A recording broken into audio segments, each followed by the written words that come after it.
Look up at the night sky. You see a scattering of stars, the soft glow of distant galaxies, the immense and silent architecture of the cosmos. It feels vast, permanent, and utterly separate from the world you know. Now, look down at your own hand. Within it, trillions of atoms are dancing to a bizarre and invisible tune, governed by rules that defy common sense, where particles can be in two places at once and communicate instantaneously across any distance. These two pictures of reality, the unimaginably large and the infinitesimally small, feel like they belong to different stories, different universes entirely. One is the realm of gravity, of planets and stars moving in predictable orbits. The other is the quantum world, a realm of probability, uncertainty, and ghostly connections. We have built separate sciences to understand each, as if they are kingdoms divided by an unbridgeable chasm. But what if that division is the greatest illusion of all? What if I told you that the spiral arm of a galaxy and the orbit of an electron are both verses in the same cosmic poem? That the same hidden symmetry, the same elegant mathematical pattern, is woven into the fabric of everything, from the quantum foam at the very foundation of space-time to the grand, filamentary web of galaxies stretching across the observable universe. This is not science fiction. It is the bleeding edge of our understanding, a frontier where physics meets philosophy in a quest to read the secret blueprint of reality itself.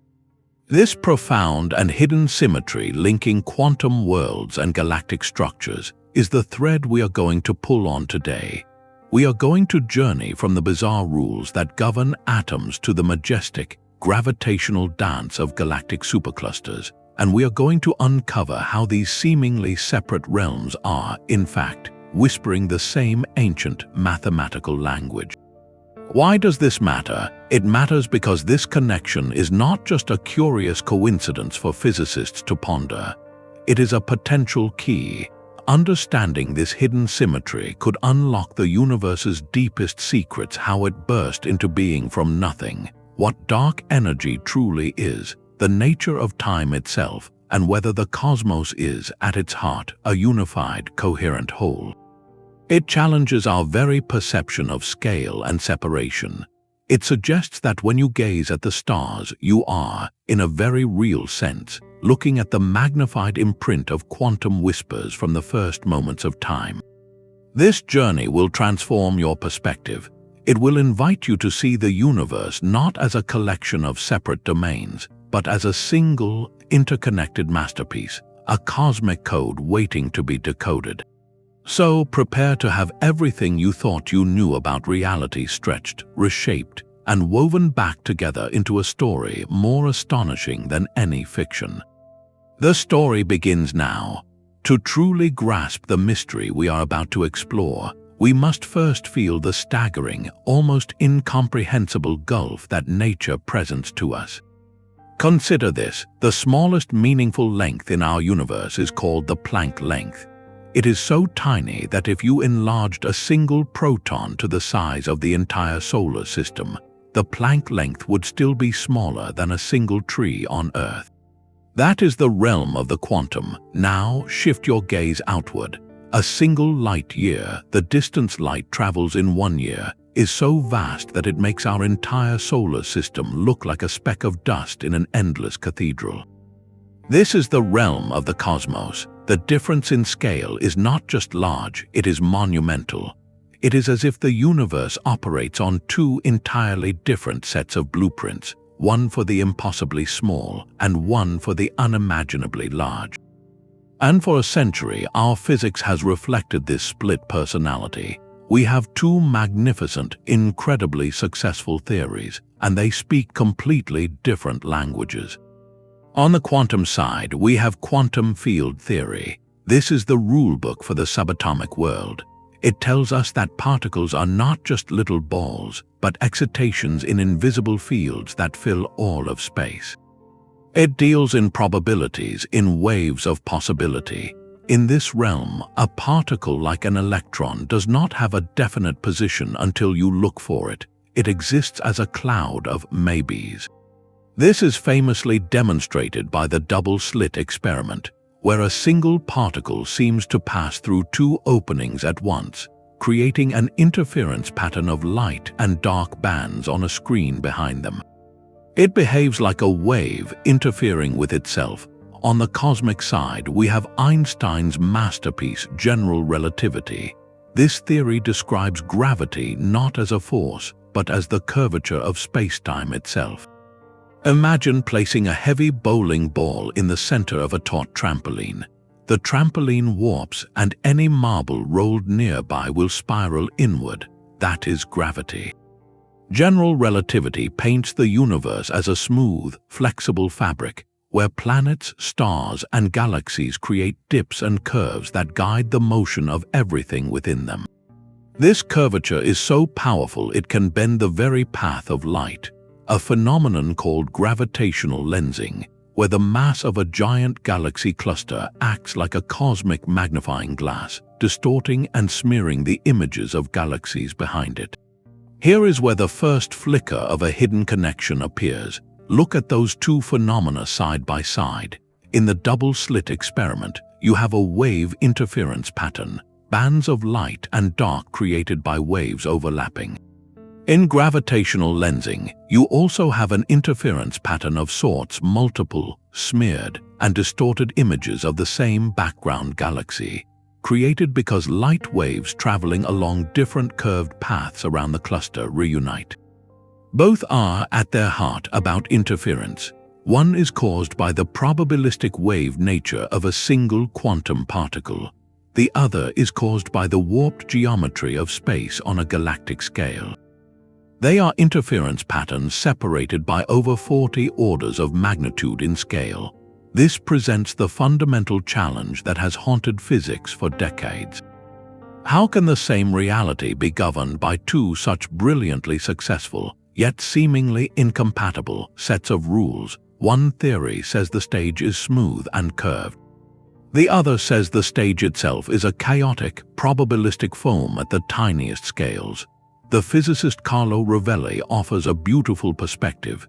He suggests this duality is not a bug in our understanding, not a mistake to be corrected. It is a feature of nature's design. It is a clue. The fact that our universe operates so perfectly across such an immense range of scales, with two different dominant descriptions, hints that they are not rivals, but two different views of a single, deeper truth. The smooth cosmic geometry and the fuzzy quantum uncertainty are not opposites. They are two sides of the same coin, visible only when we look from a specific vantage point.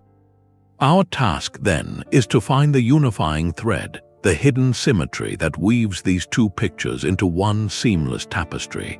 That search begins by asking if the universe itself might be holding a mirror between the infinitesimally small and the astronomically large. Now, to bridge that immense chasm between scales, we need a principle that is radical enough to match the strangeness of the universe itself. And few ideas in modern physics are more radical or more promising than the holographic principle. To understand it, let us perform a simple thought experiment. Imagine you are watching a breathtaking, three-dimensional movie. The images have depth, objects move toward you and away from you. It feels utterly real. But where is all that rich, three-dimensional information actually stored? It is not floating in the air of the theater. It is encoded on a flat, two-dimensional surface, the film strip or the digital projector screen. Every person, every landscape, every explosion in that 3D experience is completely described by patterns of light and dark on a 2D plane. The holographic principle, first proposed by the physicist Gerard T. Hooft and later refined by Leonard Susskind, suggests our entire universe might work in a similarly mind-bending way. It proposes that all the information that makes up our seemingly three-dimensional reality, every star, every planet, every one of us, might actually be encoded on a two-dimensional boundary that surrounds us. In this view, our rich, voluminous cosmos is a magnificent projection, a hologram. As Leonard Susskind himself has famously stated, the world may not be a hologram, but it behaves in many ways like one. This idea did not come from wild speculation, but from the deepest puzzles of black hole physics. When something falls into a black hole, according to the laws of quantum mechanics, the information about what that object was cannot be truly destroyed. Yet, according to general relativity, it vanishes behind an event horizon, a point of no return. Stephen Hawking's work showed that black holes slowly evaporate, radiating away their mass. This created the black hole information paradox. Where does the information go? The holographic principle emerged as a stunning solution. It states that all the information about everything that has ever fallen into a black hole is not lost inside its mysterious interior. Instead, it is perfectly preserved, scrambled, and encoded on the black hole's two-dimensional event horizon, its surface. The three-dimensional volume of the black hole is described entirely by information painted on its two-dimensional boundary. This is the key aspect. The holographic principle generalizes this black hole lesson to the entire universe. It suggests that for any region of space, all the information contained within its entire volume, every particle, every force, every event, can be fully described by information residing on the surface area that encloses that region. Think of a soap bubble. The physics of everything inside the bubble, the swirling air molecules, the dust motes, the light, is equivalent to the physics described on the delicate, two-dimensional skin of the bubble itself. This creates a profound and hidden symmetry. It links the bulk, which is the spacious, three-dimensional world we experience, to the boundary, a quantum information layer that exists on its outer edges. The physics of galaxies moving through the vast cosmic bulk is, in this strange and beautiful correspondence, equivalent to the physics of certain quantum processes playing out on a distant, enveloping surface. This directly challenges our most intuitive notions about reality. We believe in locality, the idea that objects are influenced directly only by their immediate surroundings. But if a star's behavior in the center of a galaxy is encoded on the galaxy's far-off boundary, then locality becomes an illusion that emerges from a deeper, non-local truth. Even our sense of dimension is up for debate. We feel we live in three dimensions of space, but if reality can be perfectly described on a two-dimensional surface, then the third dimension, the very feeling of depth, might not be fundamental. It could be an emergent property, something that arises from the complex way information on the boundary is organized and decoded. And this is where the principle offers our first concrete bridge between the quantum and the cosmic. It hints that the grand structures we see in the universe, the sweeping spiral arms of galaxies, the immense clusters, the vast cosmic web, might not be primary objects. They might be emergent phenomena. They could be the large-scale, classical projection of incredibly complex quantum information processes occurring at the cosmic horizons that define the edges of great voids or the limits of observable space. The galaxy is not just a collection of stars held together by gravity. In this view, it is a holographic image, its form and behavior dictated by a quantum code written on a distant, two-dimensional screen. The symmetry is absolute, the very small in the form of quantum bits of information and the very large in the form of galactic architecture are two expressions of the same underlying reality. One is the code, the other is the projection. To find the source of the cosmic design, we may not need to look out into space, but inward toward the informational fabric from which space itself is woven. Now, if the holographic principle suggests our three-dimensional world is a projection from a two-dimensional surface, we are left with a compelling question. What kind of pattern, what kind of geometry could possibly be rich enough and resilient enough to encode such a universe? To find an answer, we must turn our gaze from the smooth boundaries of holograms to the infinitely detailed, endlessly complex patterns found in nature itself. Consider a coastline, seen from a satellite high above the Earth. The coastline of Norway or the intricate inlets of Maine present a ragged, indented outline. As you descend in an airplane, that outline reveals more detail. Smaller bays, peninsulas, and coves emerge. Finally, standing on the shore, you see the same pattern repeating again in the jagged edges of every rock, every pebble, even the grains of sand.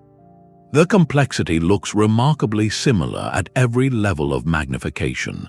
This property, where a pattern repeats its characteristic roughness across different scales, is known as scale invariance. And the mathematical objects that capture this essence perfectly are called fractals. The father of fractal geometry, Benoit Mandelbrot, coined the term from the Latin fractus, meaning broken or fragmented. He spent his career studying what he called the roughness of nature. In his landmark work, Mandelbrot observed that clouds are not spheres, mountains are not cones, and coastlines are not smooth curves. Nature, in its architecture, favors irregular, fragmented, and infinitely complex shapes that Euclidean geometry, the geometry of perfect circles and straight lines, could never describe. He famously asked, "How long is the coast of Britain?" The answer depends entirely on the length of your ruler. With a long ruler, you skip over small inlets. With a shorter ruler, you trace more detail and the measured length increases. With an infinitely small ruler, the length approaches infinity. This is the hallmark of a fractal curve: finite area, but potentially infinite perimeter. The most famous mathematical fractal is the Mandelbrot set, a stunningly intricate image generated by a deceptively simple equation. Zoom into any part of its boundary, and you do not find a smooth line. Instead, you find ever smaller copies of the whole structure, spirals upon spirals, seahorse tails, and island chains, an infinite regress of self-similar beauty. It is a universe of pattern contained within a single mathematical idea. This concept of scale invariance is not just a mathematical curiosity.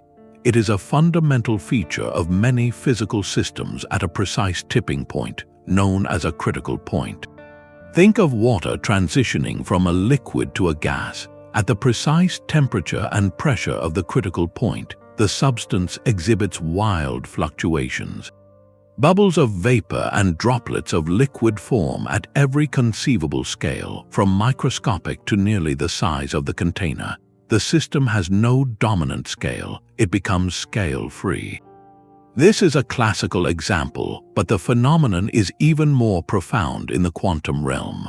Certain quantum phase transitions, like the transition between a magnetized and non-magnetized state in a material at absolute zero, also exhibit perfect scale invariance. Near this quantum critical point, the correlations between particles, the way one atom's spin influences another, do not decay over a specific distance. Instead, they follow a power law, meaning the influence can be detected at all scales, from neighboring atoms to those far across the material. The physics becomes fractal in nature. The system loses its memory of any fundamental length scale. The quantum fluctuations themselves display self-similarity, and this brings us to the grandest canvas of all, the universe itself. When astronomers began mapping the positions of millions of galaxies with projects like the Sloan Digital Sky Survey, they did not find a uniform, random sprinkling of lights. What emerged was a vast cosmic web. Gigantic, thread-like filaments of galaxies stretch across billions of light-years, connecting at dense nodes where immense clusters reside. Between these filaments are equally vast, nearly empty regions called cosmic voids. This structure is not a perfect fractal, it smooths out on the very largest scales, respecting the overall uniformity of the cosmos. But within a certain enormous range, the distribution of matter exhibits a remarkable statistical self-similarity. A small cluster of galaxies, with its own local group of satellites, looks eerily like a scaled-down version of a massive supercluster with its own attendant clusters. The branching pattern of a filament on a scale of 100 million light-years resembles the branching pattern seen in a filament spanning 1 billion light-years. It is as if the universe took a single, intricate pattern and stamped it across space at different magnifications. Where could such a pattern have originated? The leading theory points us directly back to the quantum realm. According to cosmic inflation, the universe underwent a period of exponential expansion in its first fleeting moments. During this time, the microscopic quantum fluctuations that are ever present in empty space, tiny, random ripples in the inflattened field, were stretched to astronomical sizes. These quantum jitters, born from Heisenberg's uncertainty principle, became the seeds for all future structure, and here is the critical link. The quantum fluctuations that inflation amplifies are, by their very nature, nearly scale invariant. Their statistical properties, their strength and distribution, are almost identical across a wide range of wavelengths. This primordial near-scale invariance is imprinted on the cosmic microwave background, the afterglow of the Big Bang. Later, under the relentless pull of gravity, these slightly denser regions grew into the first stars, galaxies, and eventually the cosmic web we see today. So the large-scale, statistical fractal pattern of the cosmic web is not a coincidence. It is a direct, blown-up echo of the scale-free quantum fluctuations that flickered into existence during the universe's first moments. The symmetry is breathtaking. The same lack of a preferred scale that defines a quantum critical point in a lab material also defines the initial conditions of our entire cosmos. The roughness that Benoit Mandelbrot found in coastlines and clouds finds its ultimate expression in the filamentary structure of the universe, a bridge of geometry linking the quantum seed to the galactic harvest. But a coastline or a galaxy cluster is a pattern we can see. To understand the deeper, hidden architecture that might truly bind the quantum to the cosmic, we must move beyond visual patterns and into the realm of pure mathematics. We must learn the language of symmetry itself. Picture a perfect sphere like a flawless marble. Rotate it in your hand. From every single angle, it looks exactly the same. This invariance under rotation is a powerful symmetry. In physics, this particular rotational symmetry leads directly to a fundamental law, the conservation of angular momentum. A spinning ice skater who pulls her arms in spins faster because her angular momentum must remain constant. This is not a coincidence, it is a profound and universal principle. The connection between symmetry and conservation was crystallized in one of the most beautiful theorems in all of science, formulated by the mathematician Noether in 1918. In the face of immense professional challenges as a woman in early 20th century academia, Noether produced a work of staggering insight. Her theorem states, in essence, that for every continuous symmetry in the laws of nature, there is a corresponding quantity that is conserved. Time translation symmetry, the idea that the laws of physics are the same today as they were yesterday, leads to the conservation of energy. Symmetry under translation through space leads to conservation of momentum. Rotational symmetry gives us conservation of angular momentum. Noether's work revealed that the most fundamental pillars of physics are not arbitrary rules, but direct consequences of the underlying symmetries of reality. As physicist Leon Lederman would later put it, she taught us to see that the most profound truths often arise from symmetry. This mathematical language of symmetry is called group theory. A group is a collection of operations like rotations, reflections, or swaps that you can perform on an object while leaving some essential property of it unchanged. The set of all rotations that leave a sphere looking the same forms a rotation group. This abstract framework becomes the very engine of modern physics when we descend to the quantum world. In quantum field theory, the forces that govern particles are dictated by what are known as gauge symmetries. These are more subtle than rotating a sphere. Imagine a field like the electron field spread throughout all of space. At every point, this field has a complex value, which you can think of as a little arrow with a direction or a phase. Now, suppose we decide to rotate the direction of that arrow independently at every single point in space. A different twist here, a different turn there. This is a local or gauge transformation. If the laws of physics remain completely unchanged even after we perform this chaotic, point-by-point remixing of the field's phase, then the theory possesses a gauge symmetry. This profound requirement that the physics must be blind to these local phase shifts forces the universe to introduce a new field to compensate for the changes. That compensating field is the electromagnetic field. The symmetry group here, the set of all these possible phase rotations, is called U of 1.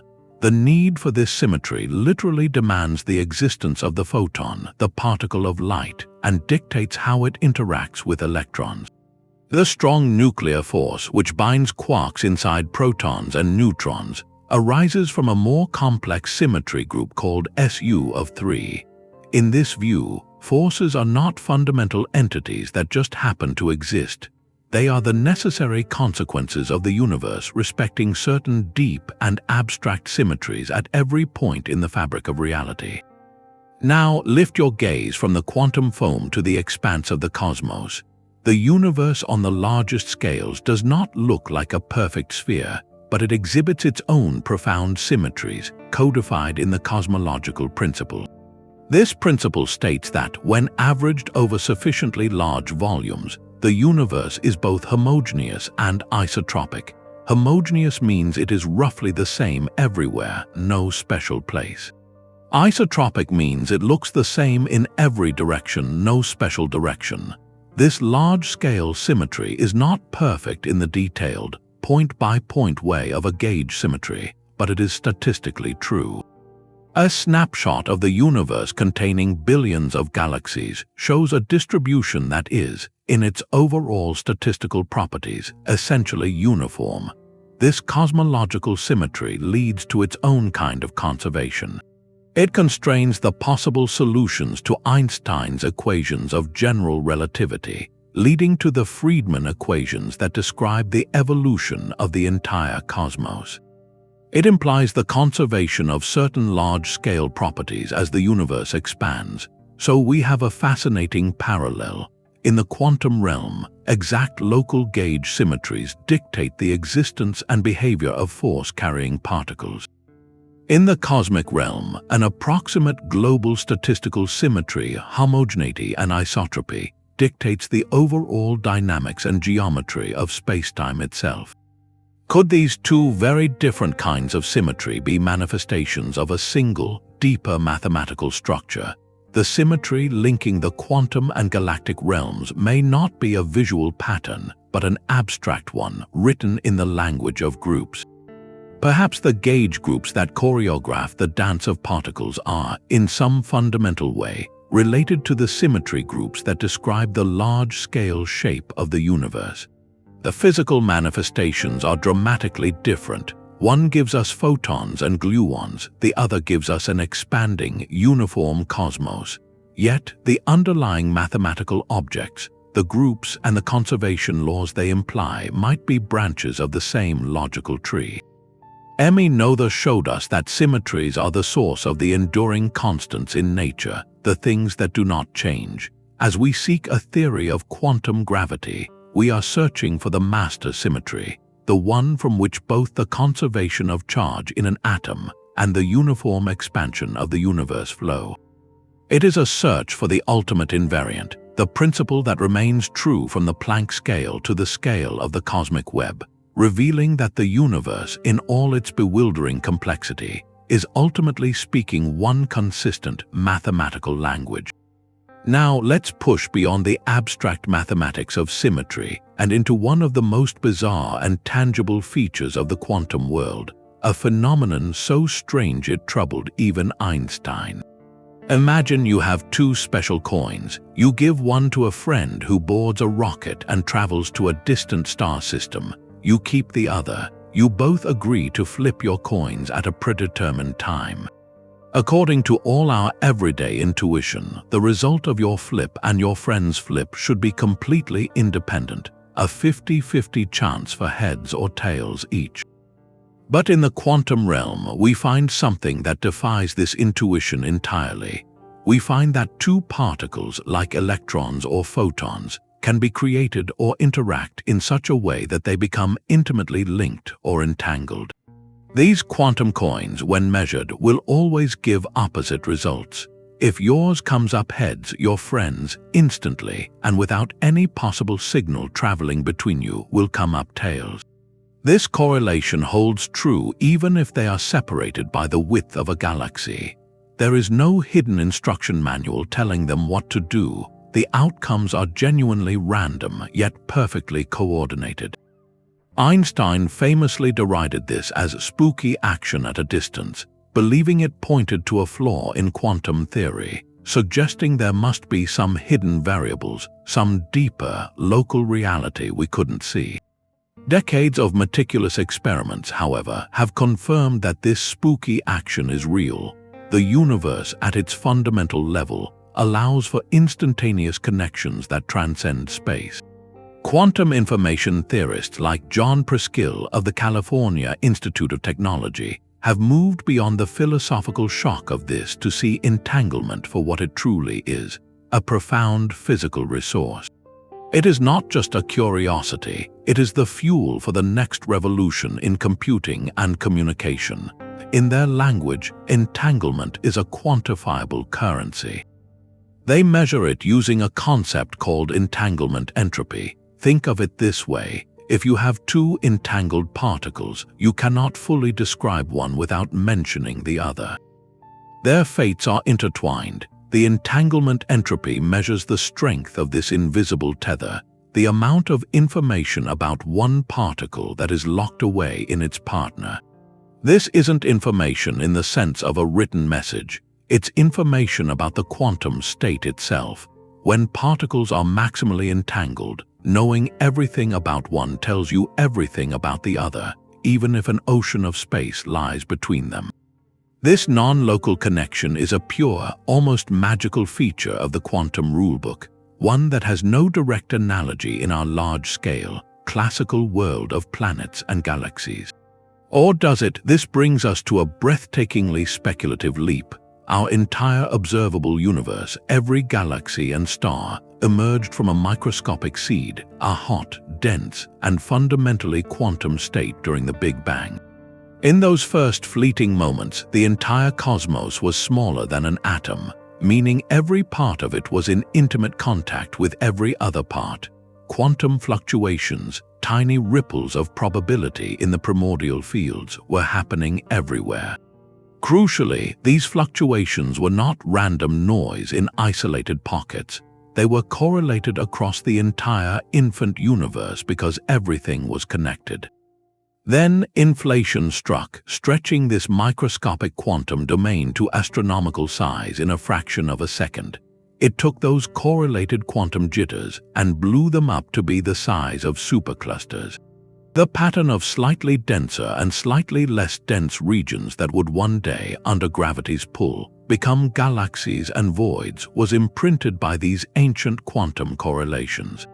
So here is the profound question. When inflation stretched space itself, did it also stretch the quantum connections between those regions?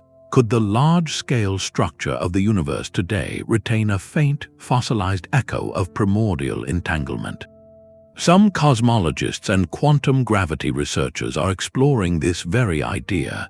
They suggest that the remarkable smoothness and uniformity of the cosmic microwave background, the afterglow of the Big Bang, isn't just a happy accident. That smoothness might be the signature of these non-local quantum links established at the beginning. In this view, two points on opposite sides of the sky that could never have exchanged a light signal since the beginning of time nonetheless show almost identical temperatures because they were born from the same quantum event, their destinies entangled at birth. This would be a ghostly symmetry of correlation spanning the entire cosmos. It would mean that the invisible threads of quantum entanglement, which we can now manipulate in tiny lab experiments, might have woven the very fabric of the cosmic web. The filamentary structure connecting galaxies could be a macroscopic shadow of a microscopic quantum network, a pattern of connection that transcends both space and time, linking the fate of distant galactic clusters through a shared origin in a quantum whisper. But if quantum entanglement provides a possible blueprint for cosmic connection, what was the mechanism that actually took those microscopic quantum whispers and etched them onto the canvas of the heavens? To find that answer, we must rewind the cosmic clock to a fraction of a second after the beginning, to an event of unimaginable violence and creativity, cosmic inflation. Imagine taking a perfectly smooth, newly inflated balloon and with a magnifying glass looking at its surface. At that extreme magnification, you wouldn't see perfect smoothness. Instead, you'd see a chaotic, frothing landscape, a foam of quantum uncertainty where particles and energy flicker in and out of existence. This is the fundamental texture of reality at the smallest scales, a ceaseless jitter driven by Heisenberg's uncertainty principle. Now picture that balloon beginning to inflate, not slowly, but at a rate that defies comprehension. In less than a trillionth of a second, a region of space smaller than a subatomic particle would have expanded to become larger than our entire observable universe today. This is the core idea of cosmic inflation, a theory pioneered by physicist Alan Guth in the 1980s to solve several profound puzzles about our cosmos. Guth and others, like Andre Linde and Paul Steinhardt, proposed that the very early universe was dominated by a strange form of energy inherent to space itself, often modeled by a hypothetical field called the inflaton field. This energy had a repulsive gravitational effect, causing space to expand at an exponential, accelerating rate. Think of it as the ultimate cosmic amplifier. During this incredibly brief but transformative period, the universe didn't just get bigger, it got stretched so rapidly that any irregularities, any lumps or bumps, were ironed out to incredible smoothness. This explains why the cosmic microwave background is so uniform in temperature from one direction to another. Regions that seemed too far apart to have ever been in contact were, in fact, neighbors before inflation pulled them apart. But here is where the magic of symmetry breaking occurs. While inflation was smoothing out the large-scale landscape, it was also acting on the tiniest possible features, those quantum jitters in the inflaton field itself. In the seething quantum foam of that primordial moment, the inflaton field wasn't sitting at a perfectly uniform value. Heisenberg's principle guaranteed it was fluctuating, a roiling sea of probabilistic values. As inflation roared on, these microscopic quantum fluctuations didn't get smoothed away. Instead, they got caught in the expansion and stretched along with space itself. A tiny, random peak in the field in one quantum region and a tiny random valley in another were suddenly frozen in and magnified to astronomical proportions. Where the field was slightly stronger, inflation ended a tiny bit later, leaving behind a slightly denser patch of the universe. Where it was slightly weaker, inflation ended earlier, leaving a slightly less dense patch. The physicist Brian Greene has beautifully described this result as quantum mechanics written across the sky. The random, probabilistic nature of the quantum world was literally imprinted onto the geometry of the cosmos. These frozen density variations, these seeds, were incredibly faint differences of about 1 part in 100,000, but they were all that was needed. Once inflation ended, its repulsive energy decayed, flooding the universe with the hot plasma of the conventional Big Bang. Gravity then took over as the primary sculptor. Over hundreds of millions of years, gravity began to amplify those tiny differences. The slightly denser regions had a little extra gravitational pull, attracting more and more matter from their surroundings. The less dense regions, the voids, were slowly emptied out as matter flowed toward the peaks. This process, a grand cosmic amplification of a quantum signal, is what ultimately led to the formation of everything we see: stars, galaxies, clusters, and the vast filamentary web they inhabit. The pattern of where galaxies form is not random. It is a direct, blown-up imprint of the primordial quantum noise from the inflationary epoch. This provides us with the most concrete and powerful symmetry of origin we have yet discovered. The symmetry is not in the objects themselves. A quantum fluctuation does not look like a galaxy. The symmetry is in the transfer function, the mathematical process that takes the statistical properties of the quantum fluctuations and maps them, through the physics of inflation and gravity, onto the statistical properties of the galactic distribution we observe today. The blueprint for the cosmic web was drafted in quantum uncertainty and signed by the explosive pen of inflation. If inflation gave us the raw material, the quantum seeds for cosmic structure, then we need a new kind of lens to understand how those seeds grow and evolve across the staggering range of scales in our universe. To see this, let's perform a thought experiment. Imagine you are tasked with mapping a coastline. You start with a satellite image and you trace a smooth, general outline of the land meeting the sea. Then you get into a plane and fly along the shore, and you notice that your smooth line is actually full of large bays and peninsulas, so you update your map with these new, medium-scale details. Finally, you walk along the beach itself, and you see that every bay is made of smaller coves, every rocky outcrop is fractal and jagged, and your map becomes incredibly complex.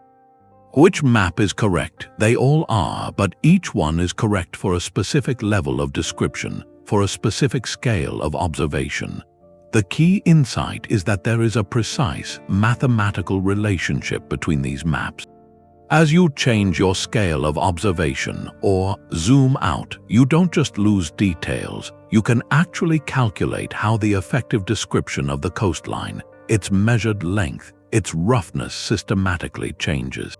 This beautiful idea of understanding how a system's description flows as you change scale is not just for coastlines. It is, in fact, one of the most profound principles in modern physics, and it carries a name that might sound intimidating but holds the key to our hidden symmetry, the Renormalization Group. Developed most powerfully by the Nobel laureate Kenneth Wilson in the 1970s, the Renormalization Group is a mathematical framework that tells us how the laws of physics themselves can transform depending on the energy, or equivalently, the distance scale at which you are looking. In the world of quantum field theory, which describes particles and forces, physicists ran into a serious problem. When they tried to calculate simple things like the electron's mass or charge, their equations would often spit out infinities, nonsensical results that suggested the theory was broken. The Renormalization Group was the brilliant solution. Wilson's insight was that these infinities weren't a sign of a mistake, but a clue. They arose because the theory was trying to account for every possible quantum fluctuation, down to infinitely small distances. His idea was to not fight this, but to embrace a change in perspective. Instead of a single, perfect set of equations for all scales, he proposed we think in terms of effective theories.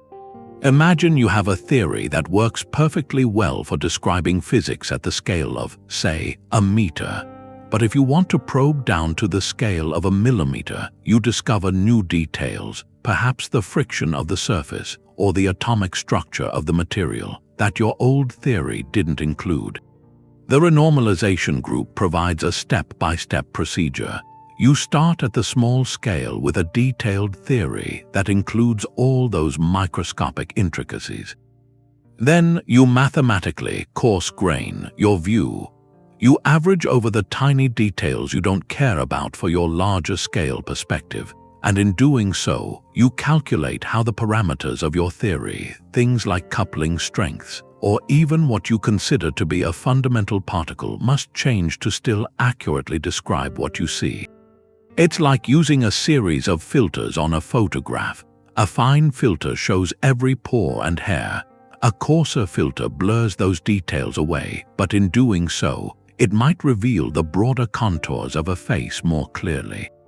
The parameters of your description, like contrast or color saturation, need to be adjusted for each filter to get a true picture.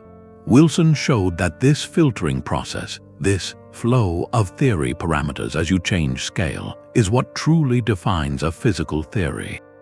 Some theories flow to a fixed point where the parameters stop changing, indicating a scale invariant system, a system that looks the same at all scales, like our fractal coastline idea. Others flow in different directions, revealing how forces like the strong nuclear force become weaker at higher energies, or how particles can effectively merge into composite objects when viewed from far away. Now, let's apply this cosmic lens. We have been searching for a symmetry linking the quantum and the galactic, and the renormalization group flow offers a breathtaking possibility. The symmetry may not be in the objects at each scale, but in the mathematical structure of the flow itself. Consider the cosmos. What is our effective theory for the universe at the largest scales? It is the smooth, classical theory of general relativity coupled with a statistical description of matter as a smooth fluid. This is the model that describes the overall expansion of the universe and the growth of the cosmic web. But this is not the fundamental description. Zoom in. At the scale of a galaxy cluster, our effective theory changes. We now must account for the clumping of dark matter halos, the hydrodynamics of galaxy gas, and the feedback from supernova. Zoom in further to a single galaxy, and stars, magnetic fields, and black holes become the relevant details. Zoom in to a solar system, then to a planet, then to a rock, then to an atom. At each step, as we increase our magnification, we filter out the large-scale behaviors and bring new, small-scale physics into sharp focus. The parameters of our description flow. The strength of gravity, for instance, is a constant in Newton's law, but in the context of the cosmos, the effective gravitational pull that shapes a galaxy's rotation curve might be influenced by the distribution of dark matter, or, in some speculative theories like entropic gravity, by emergent thermodynamic effects. The stunning suggestion is that the mathematical equations that govern this flow of cosmological descriptions, how we go from a smooth cosmic fluid to a network of clustered galaxies, might share a deep structural similarity with the equations that govern the flow in particle physics, how we go from quarks and gluons to a composite proton. The symmetry lies in the abstract pattern of how information is integrated out, how details become irrelevant, and how new effective laws emerge as we climb the ladder of scale. It hints that the universe employs a common computational logic, a consistent method of coarse graining, whether it is building a proton from quantum fields or building a supercluster from galaxies. The renormalization group doesn't just help us calculate. It suggests that the architecture of reality is layered, with each layer obeying laws that are both autonomous and deeply connected to the layers above and below through this majestic mathematical flow. This elegant idea of a flowing, scale-dependent description brings us face to face with perhaps the single greatest embarrassment in modern theoretical physics. A problem so severe it has been called the worst prediction in the history of science. It is a problem that sits at the very heart of our search for symmetry because it represents a direct numerical collision between the quantum world and the cosmic one. To see it, we must re-examine our most basic notion of what empty space actually is. Forget the idea of a perfect, featureless void. According to quantum field theory, what we call the vacuum is a seething, dynamic arena, a quantum foam. At scales unimaginably small and for moments unimaginably brief, pairs of virtual particles and their antiparticles spontaneously flicker into existence, borrowing energy from the vacuum itself before annihilating each other and vanishing back into the background. This isn't just theoretical speculation. We know this happens because it produces measurable effects like the slight shift in the energy levels of atoms, known as the Lamb shift, and the Casimir effect, where two metal plates placed extremely close together in a vacuum are gently pushed together by the pressure of these virtual particles popping up outside them. Every cubic centimeter of what looks like empty space, therefore, is a turbulent sea of this fleeting quantum activity, and all of this activity carries energy. This is the vacuum energy, and in Einstein's theory of general relativity, energy any form of energy curves spacetime. This vacuum energy should manifest as a constant, relentless pressure embedded in the fabric of space itself, a term Einstein originally called the cosmological constant, which he later famously regretted introducing. Here is where the clash occurs, and its magnitude is almost impossible to comprehend. When physicists perform the straightforward calculation to estimate how much energy this quantum foam should contain, the result is astronomically, catastrophically large. The quantum field theory prediction for the strength of the cosmological constant is about 120 orders of magnitude. That's a 1 followed by 120 zeros larger than the value we actually observe from the expansion of the universe. To put that number in perspective, if the theoretical prediction for the vacuum energy's density were the size of our entire observable universe, the actual observed value would be smaller than a single proton. It is a discrepancy so vast it is like predicting a tsunami that could drown a continent, and instead observing a gentle ripple that barely moves a grain of sand. The Nobel laureate Steven Weinberg bluntly termed it the worst failure of an order of magnitude estimate in the history of science. This is the cosmological constant problem. On one side, we have the wildly successful quantum field theory, which demands a vacuum bubbling with immense energy.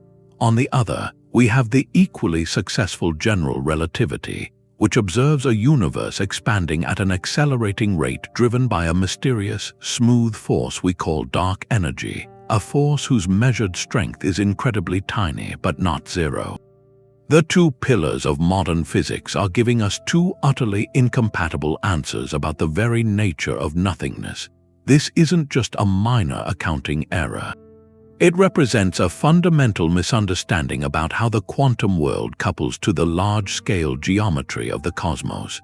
The problem suggests that our theories, while brilliant in their own domains, are missing a crucial piece of connective logic. This is precisely where our search for a hidden symmetry becomes urgent. Could the resolution lie in a principle that somehow links the microstructure of the quantum vacuum directly to the macrostructure of cosmic expansion, forcing a miraculous cancellation or adjustment?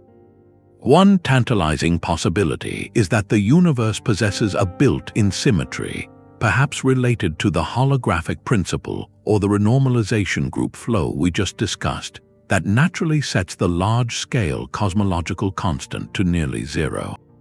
Imagine that the frenetic activity of the quantum foam isn't random noise, but is precisely organized, its fluctuations correlated and balanced across the entire volume of space in such a way that their net gravitational effect, when viewed from the cosmic scale, almost perfectly cancels out. The immense energy predicted by local quantum calculations would be an illusion from a larger perspective, a detail that gets integrated out or renormalized to an infinitesimal value when we consider the universe as a whole. The symmetry would be one of balance. The microscopic chaos of creation and annihilation is precisely tuned, through a law we don't yet grasp, to produce the macroscopic serenity of a slowly accelerating cosmos. It hints that the quantum vacuum and dark energy are not two separate things, but two faces of the same coin, one describing the frantic, microscopic texture of space, the other describing its calm, large-scale curvature. Solving this problem may require us to see the vacuum not as a static background, but as an evolving, relational entity whose energy is dynamically set by the content and scale of the universe it contains. Finding that principle would not just fix a calculation, it would reveal a profound and elegant symmetry, showing that the universe's largest behavior is exquisitely and necessarily fine-tuned by its smallest details. Now, if the vacuum energy problem shows us the violent clash between scales, a solution may come from a principle that makes the very concept of scale somewhat flexible, even irrelevant. This brings us to a beautiful and powerful type of symmetry that operates in a world without rulers or measuring sticks. Picture an intricate maze drawn on a rubber sheet. If you stretch or shrink that sheet in any way, as long as you do not tear it or create folds, the twists and turns of the maze might change size, but every corner, every intersection, every angle within the drawing remains precisely the same. This is the essence of conformal symmetry, a transformation that preserves angles but allows distances to change freely. In such a world, the notion of big and small loses its absolute meaning. The physics looks the same no matter how you zoom in or out. This isn't just a mathematical curiosity. It is a property found in nature at special moments of transition. Think of water at the precise moment it boils, transitioning from liquid to vapor. At that critical point, the system becomes scale-invariant. Droplets of all sizes form and merge, and the physics is described by what's called a conformal field theory. The quantum realm, certain theories at their critical points exhibit this exact conformal symmetry, becoming perfectly self-similar. The renowned physicist Alexander Polyakov, among others, showed how these theories are deeply constrained and beautifully simple. Because of this symmetry, this abstract idea takes on universe-shaking significance through one of the most important theoretical discoveries of the last few decades, a concrete bridge known as the anti-de Sitter conformal field theory correspondence, or AdS-CFT, first proposed by Juan Maldacena. This is a specific, breathtaking realization of the holographic principle we discussed earlier. Here is how it works. Imagine a strange kind of universe, one with a negative curvature known as anti-de Sitter space. This space has a boundary like inner surface of an infinite cylinder. Within this bulk space, the laws of gravity and general relativity hold sway. Objects can move, planets could orbit, stars could shine. The AdS-CFT correspondence states with mathematical precision that every single thing happening within this gravitational universe is completely and exactly equivalent to a very different kind of physics playing out on boundary. That boundary physics is a conformal field theory, a quantum theory without gravity at all, where particles interact according to quantum rules, but where the concept of distance is fluid. Let's make this tangible. Think of a complex, immersive, three-dimensional video game with its own laws of physics, gravity, terrain, and characters. Now imagine that the entire experience of that game, every interaction, is fully encoded on the flat two-dimensional surface of the DVD disc. The disc itself doesn't contain little mountains and rivers. It contains data arranged in a very specific pattern. The AdS space is the immersive game world. The conformal field theory on the boundary is the data pattern on the disc. They are two complete and equivalent descriptions of the same reality. Is the profound symmetry. It creates a perfect dictionary for translating between the language of quantum physics, no gravity, and the language of gravitational physics, curved spacetime. In one description, you have quantum particles interacting on a surface. In the other, you have black hole stars and potentially galactic structures evolving in a volume. They are two sides of the same coin for quest to link the quantum and the cosmic. This is a monumental clue. It suggests that the large-scale structure we see, the gravitational tapestry of galaxies, might be a holographic projection of quantum information processing happening on a cosmic horizon. The smooth geometry of cosmic space could emerge from the entangled quantum states of countless fundamental degrees of freedom on a boundary. cannot even perceive directly. While our universe is not exactly an anti-de Sitter space, most cosmologists believe it is more like a de Sitter space, the positive curvature version driving accelerated expansion. The AdS-CFT correspondence serves as an existence proof. It demonstrates that a deep and exact mathematical symmetry between a quantum world and a gravitational world is not only possible, can be rigorously formulated. It tells us that the search for a hidden symmetry is not a wild goose chase, but a direction firmly rooted in the most advanced theoretical physics. We have this concrete bridge while traversing a hypothetical landscape, gives us the confidence to look for similar, though perhaps more subtle patterns linking the quantum rules that govern the early universe to the galactic architecture we inhabit today. This brings us to the very stage upon which the cosmic drama unfolds, the geometry of spacetime itself. We often picture space as an empty, inert container, and time as a universal ticker, tape, a passive backdrop against which particles move and galaxies spin. But both relativity and quantum mechanics scream that this picture is utterly wrong. Spacetime is not stage. It is one of the most dynamic and interactive actors in the play. Its geometry, the way it curves, stretches, and connects, is the common language spoken by both the quantum realm and the cosmic expanse, though they seem to describe it in wildly different dialects on the grand scale. The language is that of Albert Einstein's general relativity. Here, spacetime is a smooth, continuous fabric. Imagine a vast taut rubber sheet. This sheet can be warped and curved by the presence of mass and energy. Place a heavy bowling ball in the center, representing a star, and the sheet dips, creating a gravitational well. The graceful orbit of a planet is not a force pulling it in, but simply the marble of that planet following the curved geometry of the dent created by the star. This smooth curving geometry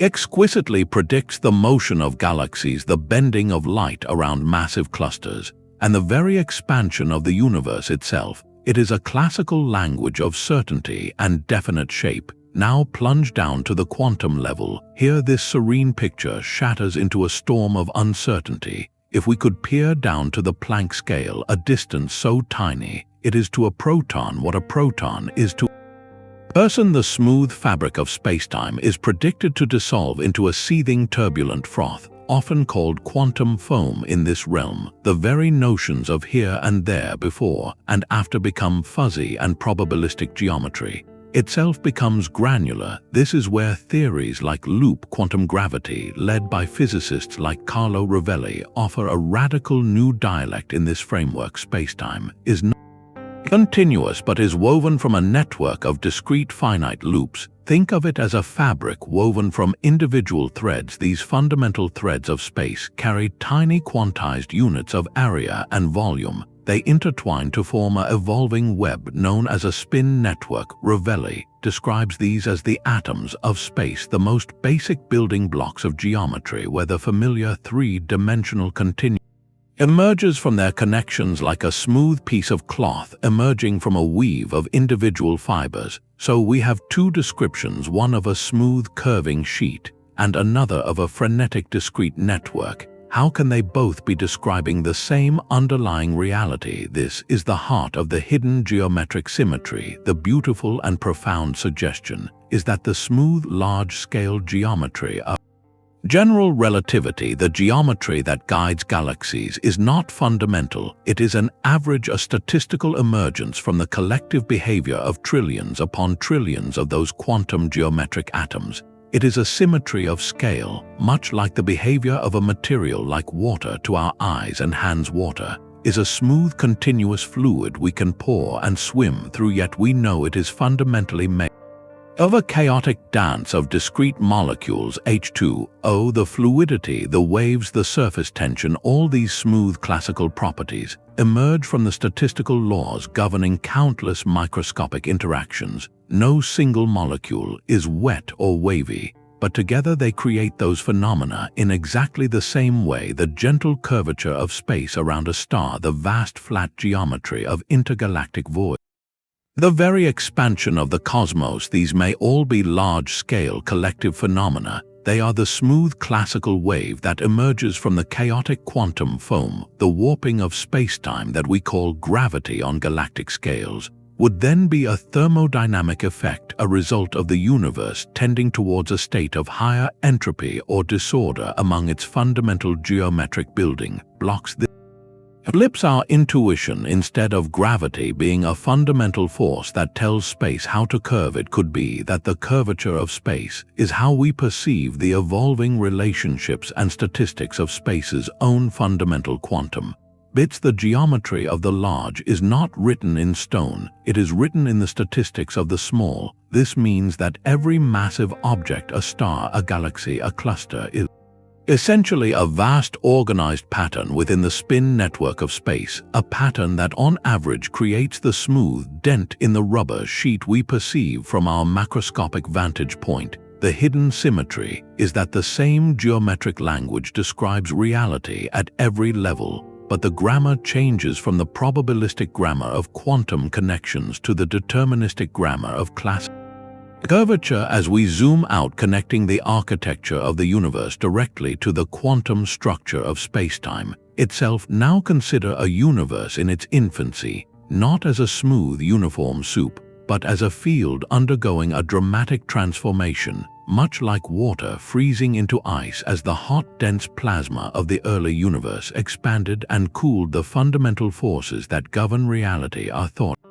have undergone a series of splits or phase transitions. Imagine a vast crowd where everyone is free to face any direction. Suddenly a rule is announced: everyone must now face north or south. This sudden alignment creates a new order, but it also inevitably creates boundaries and imperfections where different domains of alignment meet. You get cracks in the cosmic order. These cracks are known topological defects, and they represent our sixth profound principle linking quantum fields to cosmic structure. The brilliant physicist Tom Kibble helped map out how these defects form in the cooling early universe. They are not made of matter, but are kinks, twists, and boundaries in the very fields that permeate all of space, stable knots of concentrated energy frozen in time from when the universe was a fraction of a second old. There are different types. Domain walls are two-dimensional sheets that would slice through space. Monopoles are point-like particles of magnetic charge.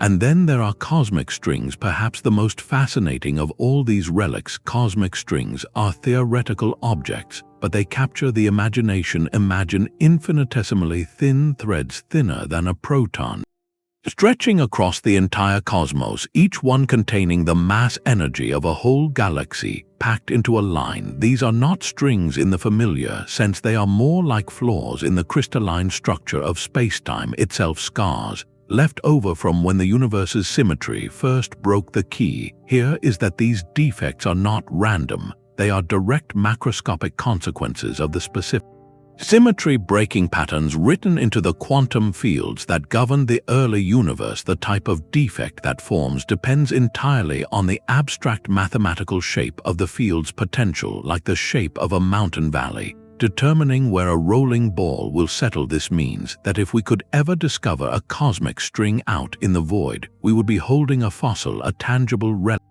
that directly encodes the quantum mechanical rules of a grand unified theory from the universe's first moments. It is a symmetry made physically manifest, a one-dimensional structure born from quantum field processes that could now span millions of light years, while the dominant seeds for galaxies came from inflated quantum fluctuations. These cosmic strings, if they exist, could have played a fascinating secondary role in shaping the cosmos. Picture the universe as it begins to clump under gravity. These ultra-dense strings, moving at incredible speeds, would have carved through the primordial gas. Their immense gravity would have acted as a scaffolding, pulling matter toward them from all directions. They could have served as condensation nuclei for the first vast filaments of the cosmos web, the great thread-like structures along which galaxies align even today. So the filamentary structure we see in the large-scale universe, the great glowing strands of galaxy clusters,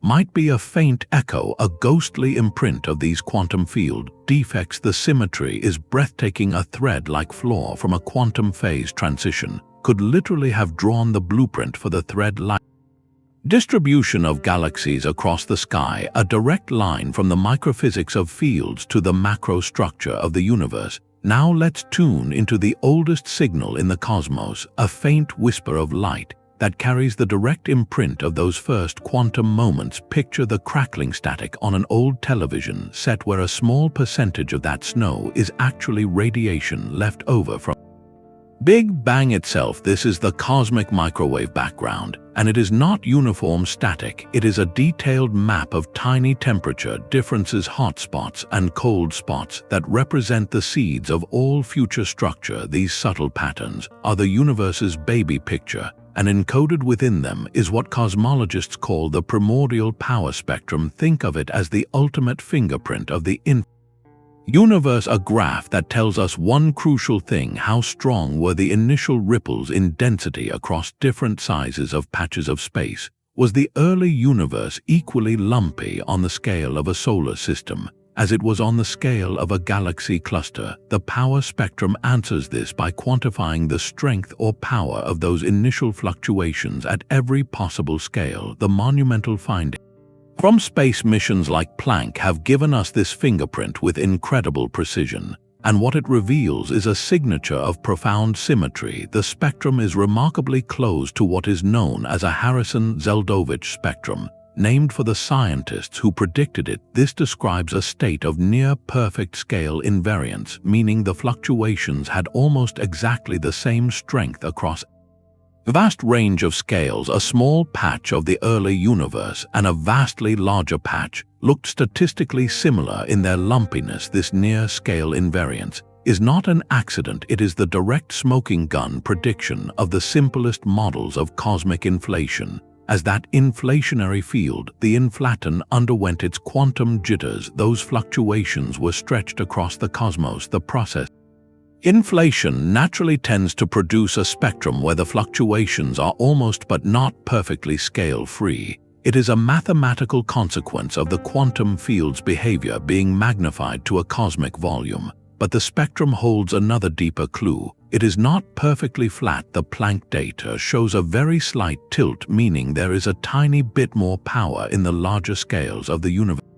Compared to the smaller scales, this subtle deviation from perfect scale invariance is equally critical. It tells us about the specific shape of the inflationary field's potential. Like the gentle slope of the hill it rolled down, this minute detail in the graph, a slight preference for larger ripples, is a direct readout of the quantum mechanics of that single field in the first sliver of a second time. So we have a direct chain of cause and effect. Quantum fluctuations in a field generate a specific statistical pattern. That pattern is frozen into the geometry of space by inflation. Those frozen ripples then become the gravitational seeds for all structure under the relentless pull of gravity over billions of years. The symmetry here is breathtakingly precise. It is a statistical mirror. Random distribution of quantum fluctuations in the micro world. Their specific strength across different scales maps one-to-one via the amplifier of inflation onto the statistical distribution of matter in the macro world. The clustering of galaxies we measure today, the fact that galaxies tend to be grouped in clusters, and those clusters in superclusters along great filaments, is not random noise. Is the grown-up version of that primordial quantum static. The graph of the power spectrum derived from the cosmic microwave background and the graph of how galaxies cluster in modern surveys are fundamentally the same curve, one showing the potential and the other showing the realized structure. This means the blueprint for the cosmic web, the grand architecture containing billions of galaxies, written in the language of quantum uncertainty in a fleeting moment before time, as we know it, truly began. Now we must confront perhaps the most disorienting yet elegant symmetry of all: the possibility that time itself, as we feel it passing, is not a fundamental feature of reality, but an emergent illusion. This idea finds its purest expression in a single deceptively simple equation, the Wheeler-DeWitt Equation, crafted by physicists John Wheeler and Bryce DeWitt in the 1960s. This formula represents a monumental attempt to apply the rules of quantum mechanics, not to a particle in a box, but to the entire universe as a closed system.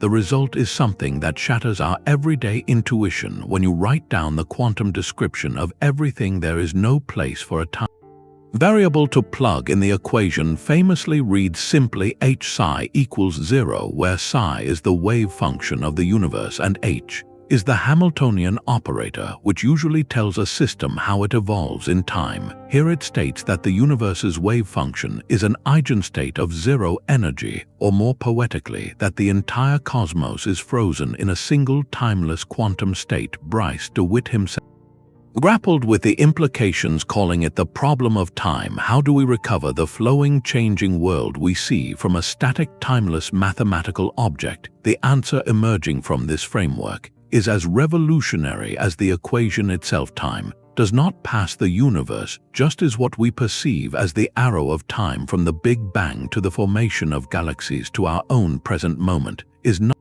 a fundamental river flowing, but a story we construct from relationships within that frozen whole. Imagine a vast, intricate sculpture viewed from every possible angle. Your experience of moving around it, seeing one facet, then another, creates a sequence, a story of before and after. But the sculpture itself is complete and unchanging. In the Wheeler-DeWitt view, the universe is that sculpture, a static object in an abstract landscape called configuration space, which maps every possible arrangement of everything in the cosmos. Our journey from one arrangement to another, what we call history, is not the sculpture moving, but our perspective shifting along a path through it. So what drives this perspective? What creates the compelling sensation of cause and effect and of galactic evolution? The emergent idea is that time is a correlation between internal variables within the universe. One part of the universe acts as a clock for another part, the growth of entropy, the expansion of space, the ticking of atomic clocks. These are not happening in time, they are the time, they are the internal correlations that give order to the sequence. For instance, the smooth, uniform, early universe described by the wave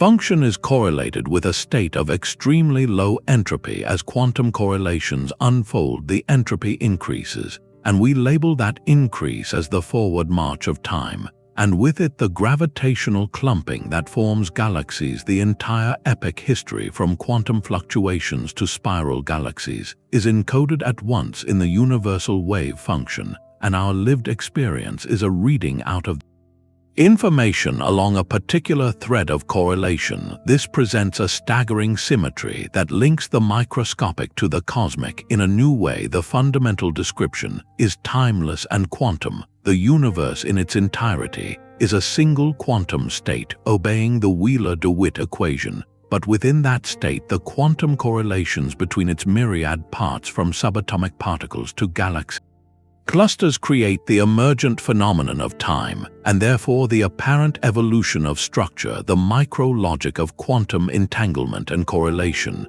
does not just govern particles, it weaves the very tapestry of cosmic history. The Big Bang is not an event in time, but a particular boundary condition of the wave function, and the unfolding of the cosmic web is the intricate pattern correlations that flows from it. In this view, the hidden symmetry is that the quantum architecture of reality is timeless, and the grand dynamic narrative of the cosmos, including the majestic dance of galaxies, is the story that architecture tells when parts of it begin to relate to each other. It suggests that at the deepest level, the universe is not becoming, it simply is, and our journey through is our participation in a magnificent and timeless correlation. If the timeless quantum universe is a frozen sculpture, then a black hole is a place where the chisel that carved it becomes visible. These cosmic objects are not just endpoints of stellar collapse, they are the universe's most extreme laboratories where the hidden symmetries linking the quantum and the cosmic are forced into the open. Think of a black hole as a cosmic, not a place where gravity becomes so intense that it ties the fabric of spacetime itself into a one-way surface. The event horizon, this boundary, is the ultimate interface between the known laws of physics and the unknown realm of quantum gravity, a perfect natural testbed for our ideas. The first profound clue came from a young physicist named Jacob Bekenstein The 1970s, he made a startling proposal that a black hole must have entropy, a measure of disorder or hidden information. This was radical because entropy is a thermodynamic property associated with messy microscopic states like the jumbling of molecules in a gas, yet a black hole, according to classical general relativity, is perfectly smooth and featureless, defined only by its mass and charge. It has no hair, as the saying goes. Wittgenstein, however, argued that when matter falls into a black hole, the entropy of that matter vanishes from our universe, violating the second law of thermodynamics. Unless the black hole itself carries entropy, he suggested this entropy was proportional to the area of its event horizon, not its volume. This was the first hint of a deep symmetry.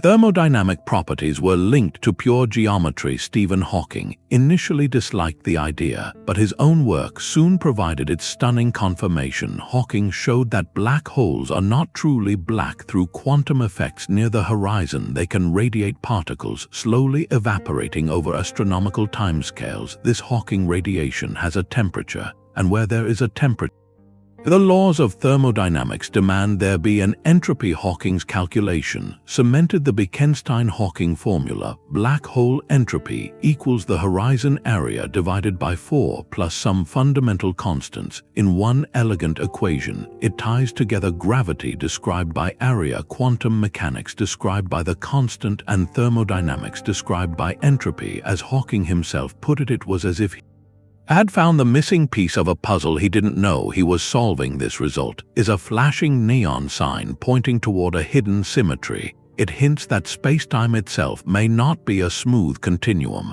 but is perhaps composed of discrete quantum bits of information like pixels on a screen. The entropy formula suggests that each fundamental unit of area on the horizon, about a square Planck length, size, holds one bit of information, the entire three-dimensional volume of the black hole, and everything that fell into it could be described by information painted on its two-dimensional surface.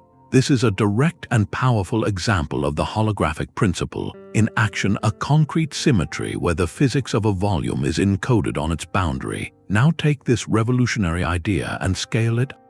The same statistical mechanical principles that govern the quantum information on a black hole's horizon might, in a holographic sense, govern the entire cosmos. Could the universe itself be understood as a thermodynamic object with its own entropy and information content? Some cosmologists speculate that our observable universe, bounded by its cosmic horizon, the furthest light we can ever see, might be analogous to the interior of a black hole. The large-scale structure we see, the cosmic web of galaxies and vast empty voids, might then be the emergent picture painted by quantum information processes on that ultimate boundary. The filaments and clusters could be like patterns in the cosmic code, the result of quantum entanglement and information spreading across the universe's horizon. Just information is stored on a black hole's surface. This perspective transforms a black hole from a cosmic dead end into a Rosetta Stone. It is a place where gravity, thermodynamics, and quantum information meet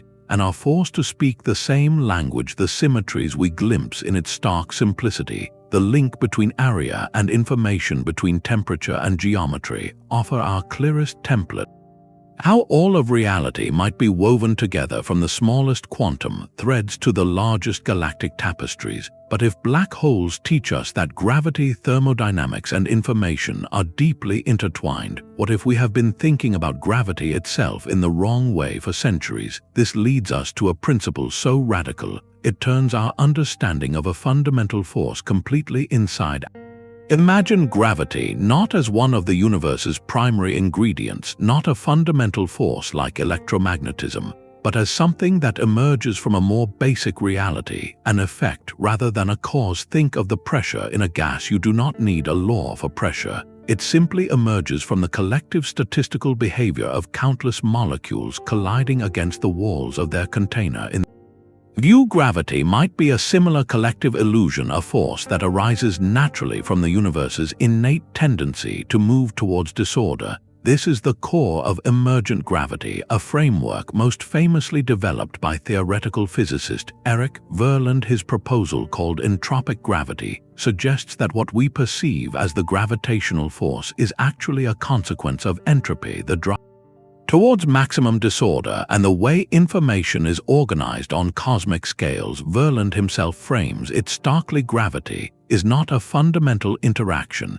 it is an entropic force. It emerges from changes in the information associated with the positions of material bodies. To unpack this, we need to revisit the holographic principle we just explored with black holes. Verland proposes that space itself contains microscopic degrees of freedom, think of them as fundamental bits of information, and that these bits are organized on so-called holographic screen surfaces that contain all the information about the volume of space behind them. Now picture a massive object like a star. When you move towards it, you are not being pulled by a mysterious force. Instead, from the perspective holographic screen associated with that region of space, your movement changes the amount of information or entropy stored on that screen. The universe naturally evolves to maximize entropy, and this tendency to redistribute information in the most probable way manifests as a force that looks exactly like gravity. In this description, gravity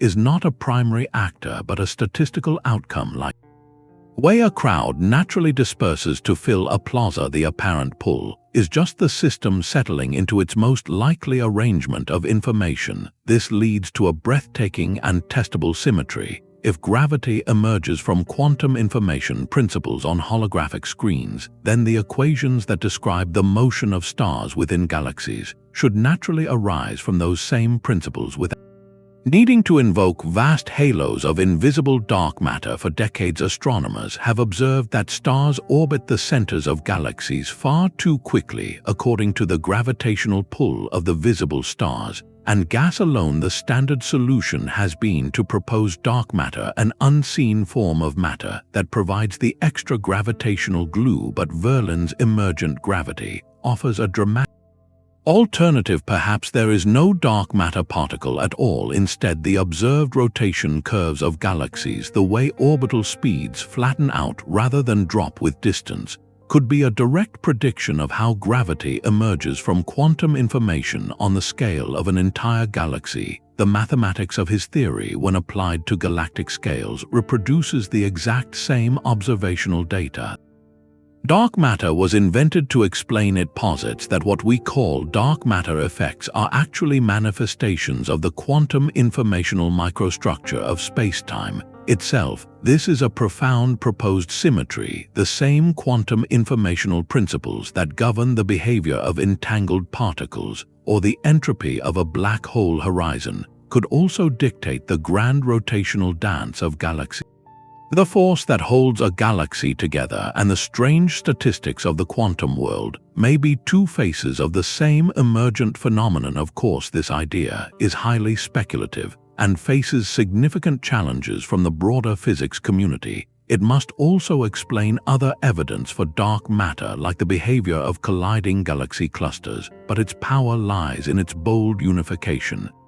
It challenges us to see galactic structure not as the product of an invisible substance, but as a large-scale signature of the universe's underlying informational nature, a direct bridge between the quantum code and the cosmic architecture. We observe this radical reimagining of gravity forces us to consider an even more expansive possibility. What if the specific laws and symmetries we see linking quantum and the cosmic are not the only possible laws at all? What if our universe, with its particular blend of forces and constants, is just one volume in an infinite cosmic library? This brings us to the multiverse, a concept that transforms our search for hidden symmetry from a question of necessity into one of cosmic selection. Picture a frothing sea of reality where new universes constantly bubble into existence, each with its own unique physical rulebook. This is not mere science fiction, but a serious theoretical extension of ideas like eternal inflation and string theory. In eternal inflation, the rapid exponential expansion of space that shaped our early cosmos never completely stops in some regions, creating a vast, eternally inflating background within this seething quantum Pockets where inflation ends can become isolated bubble universes, each one potentially with different properties. String theory, the leading candidate for a theory of everything, adds a staggering layer to this picture. It suggests that the fundamental constants of nature, like the strength of gravity or the mass of an electron, are not absolute but are determined by how extra dimensions of space curled up and stabilized. The mathematics of string theory points not to one unique way for this to happen, but to a colossal number of possible stable configurations, perhaps 10 to the power of 500 or more.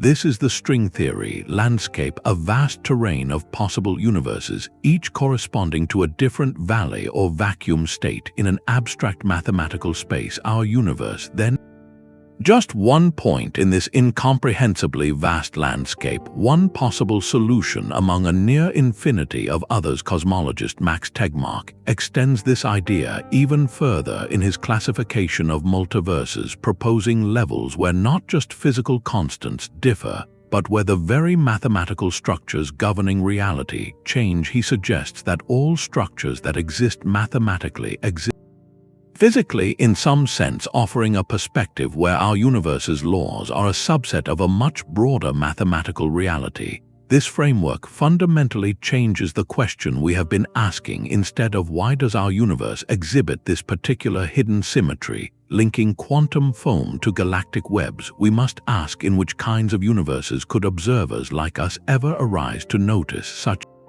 thing. This is the anthropic principle applied on a cosmic scale. From this viewpoint, the elegant symmetries we have been exploring may not be universal truths written into the fabric of all existence. They could be local bylaws specific to our cosmic bubble. The fact that quantum fluctuations can be stretched into galaxies, that black hole thermodynamics hints at holographic principles, and gravity might emerge from information could all be features of a very special kind of universe, one that is stable, long-lived, and complex enough to give rise to stars, planets, and ultimately conscious life. The hidden symmetry linking scales might be a rare and precious configuration, a delicate balance that allows for the rich complexity we see. Consider the cosmological constant problem we discussed earlier, the staggering mismatch between the predicted and observed energy of empty space in a multiverse landscape where every possible value of the cosmological constant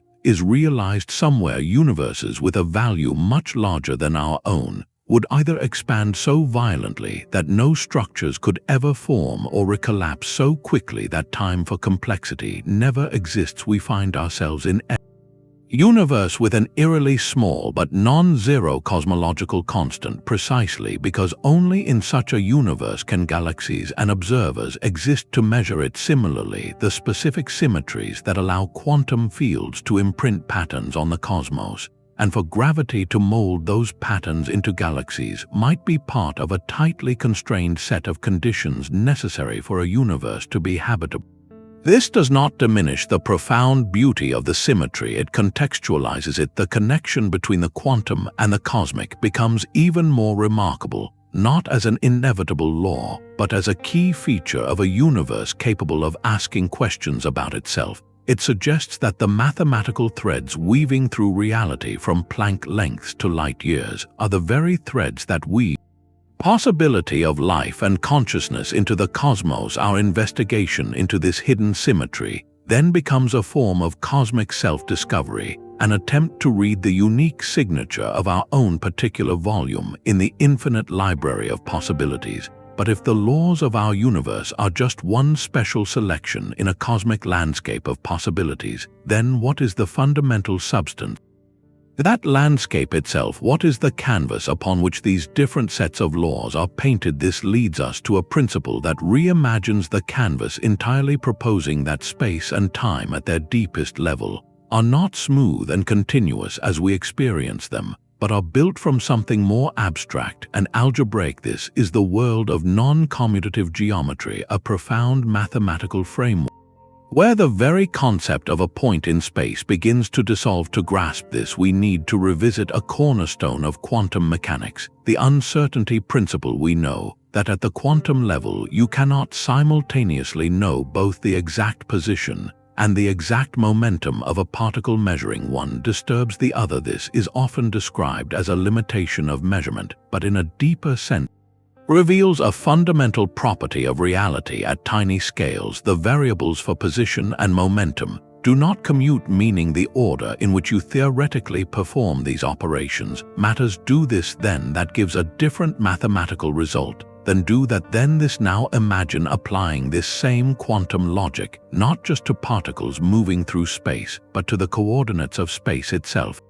The framework of non-commutative geometry pioneered by mathematician Alain Connes, the very fabric of spacetime, is subject to a similar rule. The coordinates that label a point, say north, south, east, west, up, down, and even time, cease to be simple numbers that you can multiply in any order. Instead, they become mathematical objects where x times y does not equal y times x. This is a non-commutative algebra, and it becomes the new definition of geometry as Connes and other researchers have explored. This means that at the Planck scale, the unimaginably small realm where quantum gravity effects dominate the smooth continuous stage of Einstein's general relativity, vanishes. In its place is a kind of fuzzy quantum geometry where the notion of a distinct here and a distinct there blurs into probabilistic haze. The smooth spacetime continuum we experience from the scale of atoms all the way up to galaxies is then an emergent approximation, a kind of statistical average of this wildly fluctuating underlying quantum structure.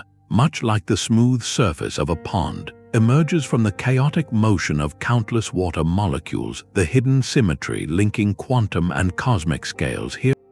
Both elegant and profound, the algebraic structure that defines this fuzzy microscopic geometry, when summed over or averaged out through the mathematics of the theory, is proposed to yield the classical equations of general relativity, the equations that describe the curvature of spacetime around stars and the gravitational dance of galaxies. In this view, the majestic spiral arms of a galaxy, vast gravitational wells of galaxy clusters, are not just influenced by quantum history, they are the direct macroscopic shadow, the large-scale imprint of a reality where space itself has a quantum graininess. Think of it like this: when you look at a photograph in a newspaper from a normal distance, you see a smooth continuous image of a face or a landscape, but bring the page right up to your nose, and the illusion shatters. You see only a collection of discrete, unconnected dots of ink. The picture emerges from the collective pattern of those dots. Non-commutative geometry suggests our classical universe of smooth spacetime and deterministic gravity is the picture we see from our macroscopic distance. The actual fabric of reality at its finest resolution is a seething network of non-commutative relationships, a geometric structure where the very concept of before and after or here and there is woven from algebraic rules rather than points on a map. This provides a startling new perspective on the symmetry we have been tracing. It suggests that the geometry which governs the largest structures in our cosmos is not fundamentally geometric at all in the classical sense. It is an algebraic truth that casts a geometric shadow. The hidden link is not merely a pattern that repeats, but a foundational logic from which both the quantum fuzz and the galactic form sequentially emerge, one as the fundamental description and the other as its inevitable large-scale consequence. Now, if the fabric of spacetime is fundamentally a quantum algebraic structure, then we must ask what happens when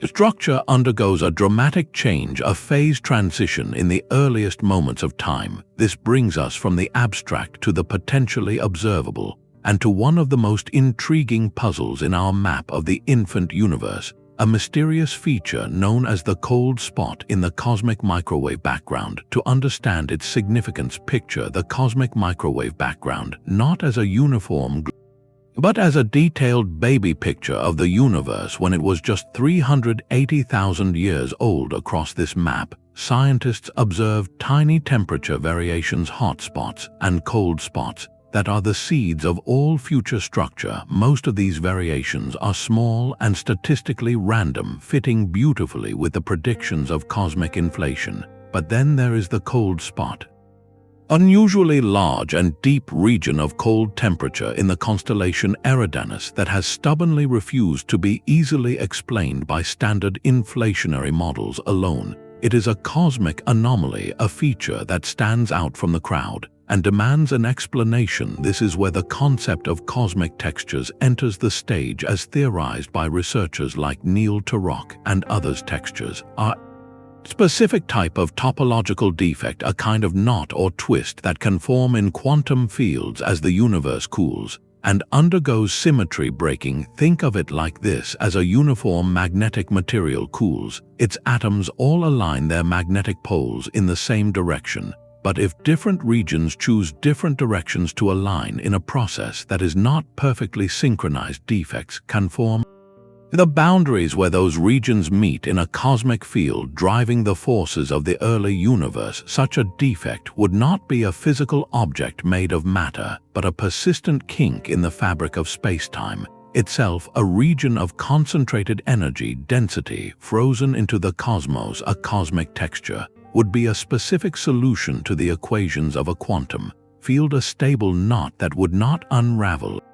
The universe expanded. This texture would leave a distinct gravitational imprint on the space around it, affecting the path of light from the cosmic microwave background. In a very particular way, it would create a kind of hill in spacetime, causing light passing through that region to lose energy, a process known as the integrated Sachs-Wolf effect, resulting in a large coherent cold patch on the sky, exactly like the one we observe. The profound implication here, as noted by cosmologists studying the anomaly, is that if the cold spot is indeed a cosmic texture, it would be a direct observational link, a smoking gun connecting a specific quantum event to a specific feature in our modern sky. It would be a fossil not of a particle or a wave, but of a global property of a quantum field, a snapshot.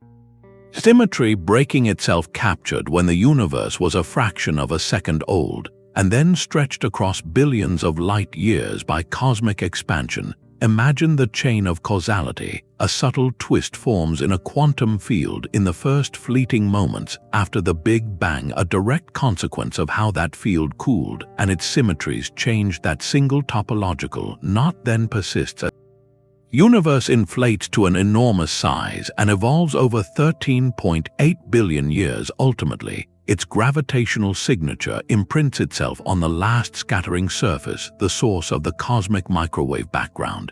And today our telescopes pointed at the constellation Eridanus see its cold shadow. This would mean we are not just seeing the statistical echo of quantum noise as we do general fluctuations. We would be looking at the magnified signature of one single quantum event, a specific knot tied in the fabric of reality, when it was ultra-microscopic, now displayed on the grandest possible canvas. While the scientific community remains cautious and other explanations like a vast supervoid or even a statistical fluke are still possible, the very possibility that the cold spot is a texture is electrifying. It represents the hope of finding a direct, tangible bridge, a specific thread we can pull on that connects the abstract mathematics of quantum field theory and symmetry, breaking directly to a singular landmark in our observable cosmos. It transforms the hidden symmetry from a beautiful theoretical pattern into a potential feature we can point to in the sky and say,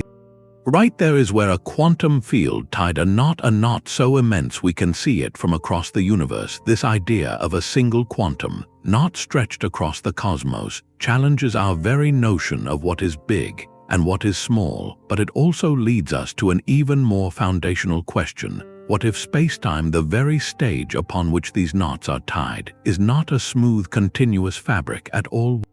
If at its most fundamental level reality is not a continuum, but is instead composed of discrete, indivisible pieces like the pixels on a screen or the individual frames of a film, this brings us to our 10th principle, a perspective that reimagines the architecture of the universe from the ground up, or perhaps more accurately from the link-up causal set theory. Imagine the entire history universe not as a flowing river of time, but as a vast and ever-growing network, a cosmic family tree. In this view, every single event from the decay of a radioactive atom in a distant star to the formation of a galaxy cluster is represented as a single point or element, but these points are not simply scattered randomly. They are connected by the most fundamental relationship possible: causality.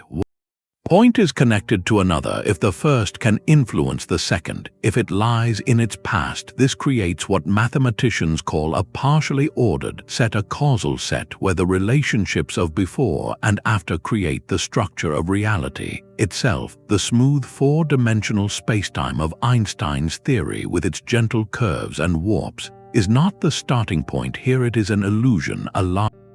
Scale average that emerges from the frenetic connections of countless discrete events. As foundational thinker Raphael Sorkin, a key architect of this theory, explains, the profound challenge was to show how our smooth classical reality could arise from such a discrete underlying structure. A major triumph was demonstrating how Lorentz invariance, the core principle from special relativity, that the law of physics are the same for all observers moving at constant speed, can emerge naturally from a random causal set. This is not an obvious outcome. If you simply imagine a grid of points in space and time, that grid would pick out a preferred frame of reference, breaking Lorentz symmetry. But in a causal set, the connections are only about influence, not about fixed distances. And when you take a random sprinkling of points linked by causality, the large-scale approximation beautifully regenerates the continuous symmetric spacetime. We know the continuum we perceive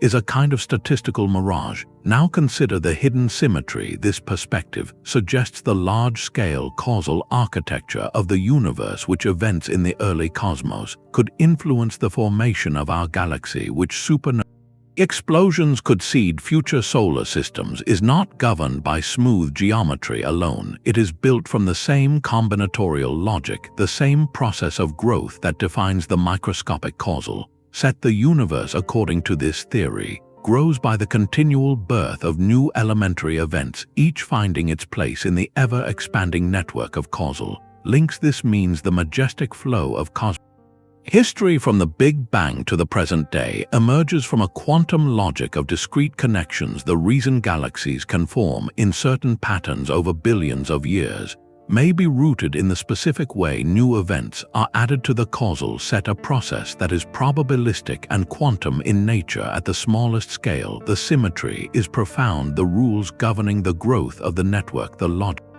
of connection itself, are scale invariant. They operate at the level of the smallest conceivable quantum of spacetime, and they also dictate the possible pathways of influence across billions of light years. The family tree of a single particle and the family tree of a galactic supercluster are both written in the same language of causal relation. So when we look at the web of galaxies, we are not just looking at a distribution of matter in smooth space. We might be glimpsing the shadow of the universe's deepest skeletal structure, a network of causality that has been growing and complexifying since the first moment. The filaments of the cosmic web where galaxies cluster could be reflections of especially dense thickets of causal links in the underlying set, regions where the flow of events influences has been most fertile. This draws a stunning parallel between the quantum and cosmic realms, not through force fields or energy, but through the pure geometry of connection and history, suggesting that the story of the universe is literally written in the links of a vast and ancient quantum network.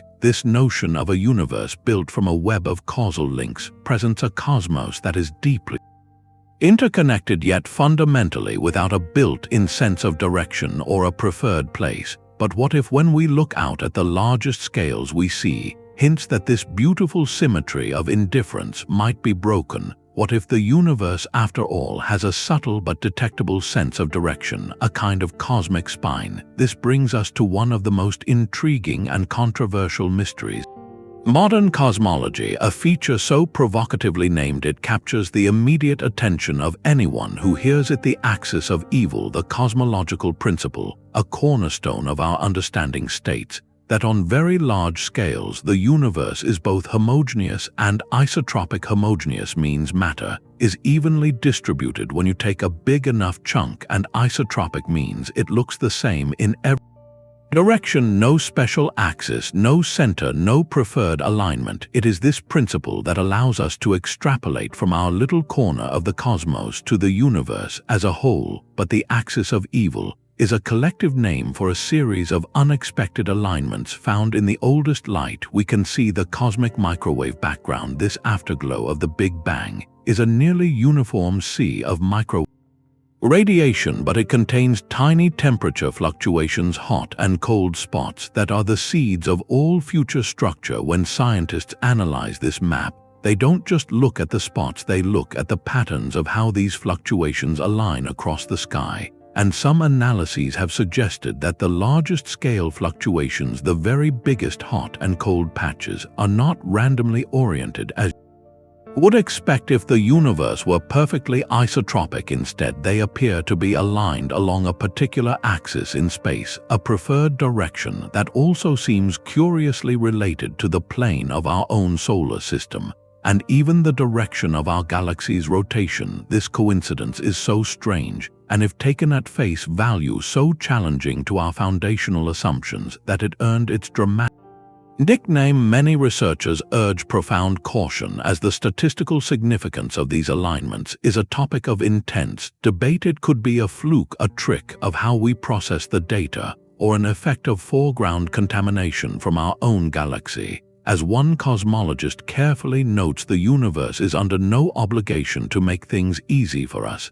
and sometimes we see patterns in the noise simply because we are looking so hard. But the mystery persists, because if it is real, if the universe does have a subtle, large-scale anisotropy, it would force a monumental shift in our thinking. This is where the hidden symmetry to the quantum world presents a compelling possibility. Imagine the inflationary field in the first fraction of a second of the universe, typically thought of as uniform, smoothly expanding. But quantum fields are never perfectly smooth. They are subject to random fluctuations. Most of these fluctuations are small and random, canceling each other out over large scales. But what if in the specific patch of space that inflated to become our entire observable universe, there was a single rare and unusually large quantum fluctuation in the inflationary field that was perfectly symmetric? What if this fluctuation had a slight directional preference, a kind of quantum,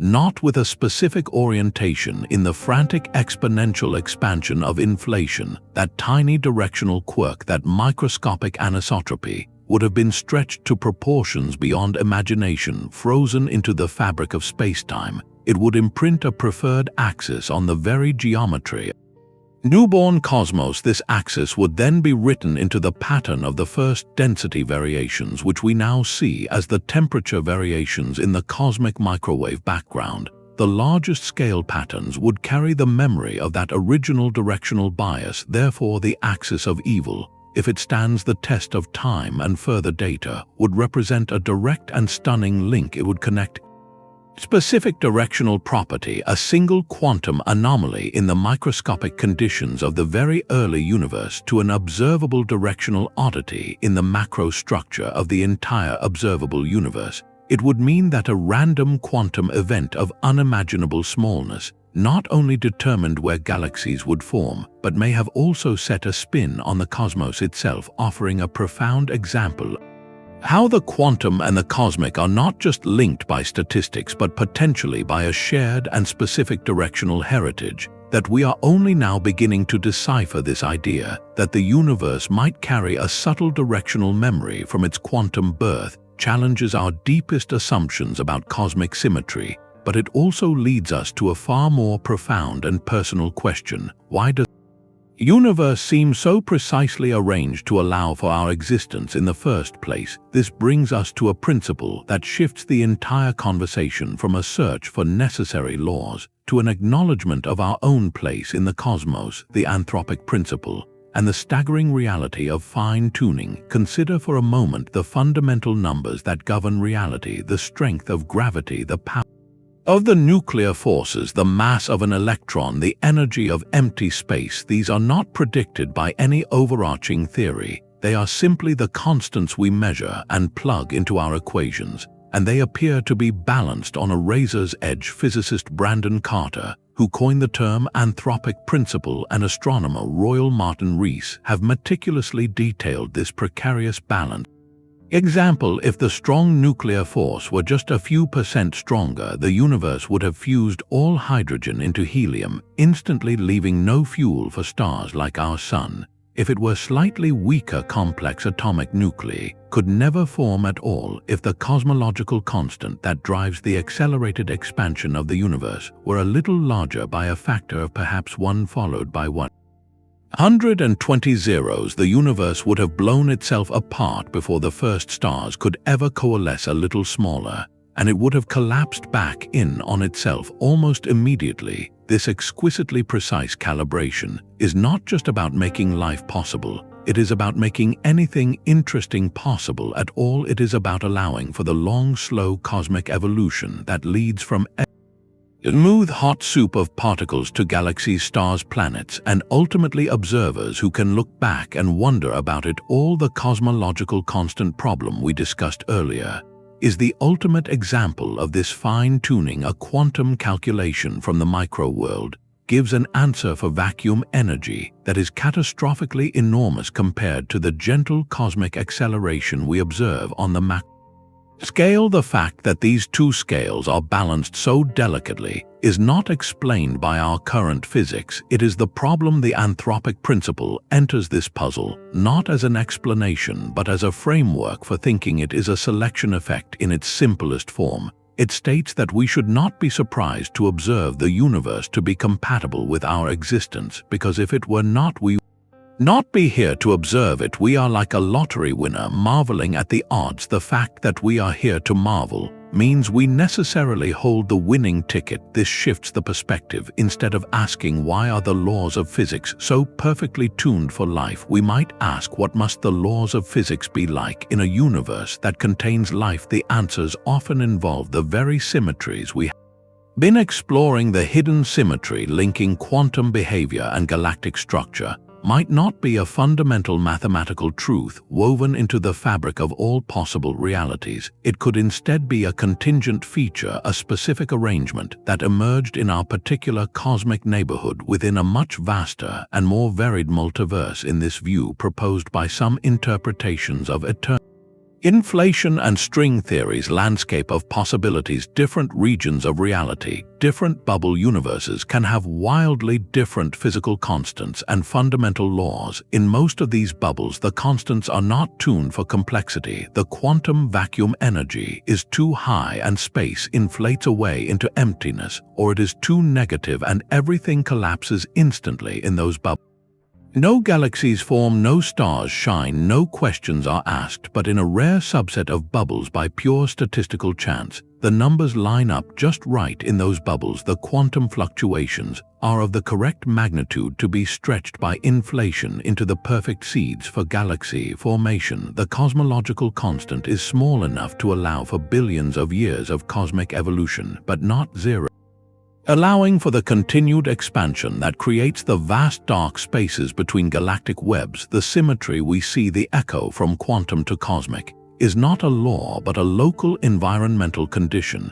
It is a prerequisite for the long chain of events that leads from the Big Bang to brains. It exists here because here is where creatures capable of noticing such a symmetry could arise. This idea is both humbling and illuminating. It suggests that the deep connection we perceive between the micro and macro worlds is part of the very definition of a habitable universe. The fact that we can trace the lineage of a galaxy cluster back to a quantum fluctuation is not an incidental detail. It is a signature of a cosmos old enough, cold enough, and structured enough to support the complexity that we represent. So when we investigate this hidden symmetry, we are not just decoding the universe, we are reading the unique user manual for our own particular version of reality. a manual written in the dual language of quantum fields and gravitational collapse that together made our curious existence not just possible but inevitable. But this cosmic perspective of fine-tuning and selection leads us to a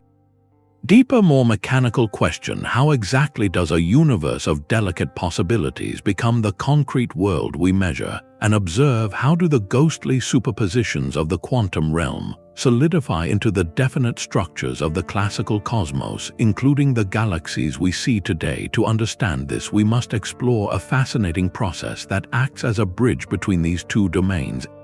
Process known as quantum Darwinism. Picture a single quantum particle like an electron that exists in a superposition, spinning both clockwise and counterclockwise at the same time. This is its pure quantum state. Now imagine this electron is not isolated. It is surrounded by an environment, even if that environment is just a few photons of light or other particles. As this electron interacts with environment, something profound happens. The environment does not simply disturb the electron, it becomes imprinted with information about the electron's state. However, because of the unique way quantum systems interact, only certain kinds of information survive these interactions. The environment acts like a relentless judge, constantly measuring the system, but only latching onto specific robust properties. These properties are called pointer states, and the process by which they are selected from the quantum haze is known as einselection, a term coined by physicist Wojciech. What happens next is the heart of quantum Darwinism.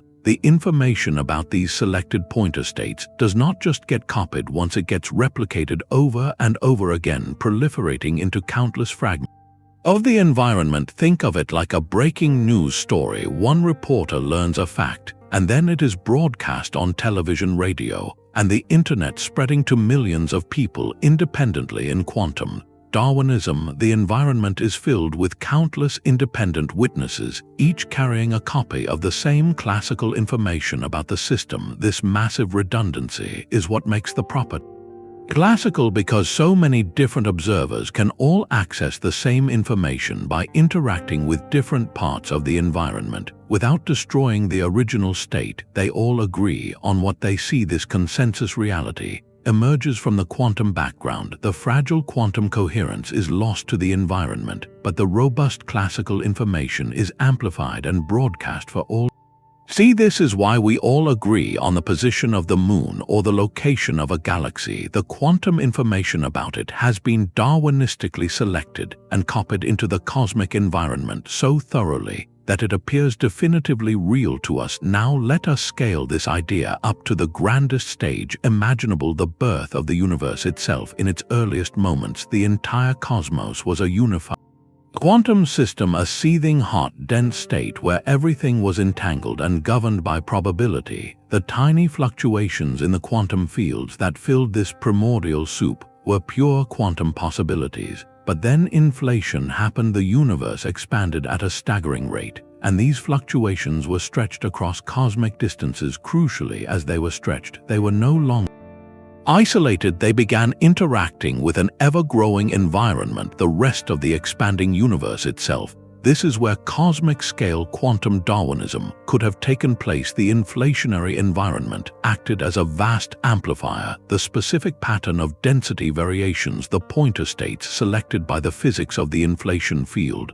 were not just magnified in size, they were imprinted on fabric of space-time and replicated across the entire observable universe. The information about where there was a slight over-density or under-density was copied onto every region of space. This process transformed quantum possibilities into classical certainties. By the time the universe cooled and the cosmic microwave background was released about 380,000 years later, pattern we see frozen in that light is not a quantum superposition. It is a definite classical map of hot and cold spots. It is the consensus reality that emerged after the environment of the early universe finished its work of einselection and information proliferation. The selected information was the specific pattern of density fluctuations, and the environment that carried countless copies.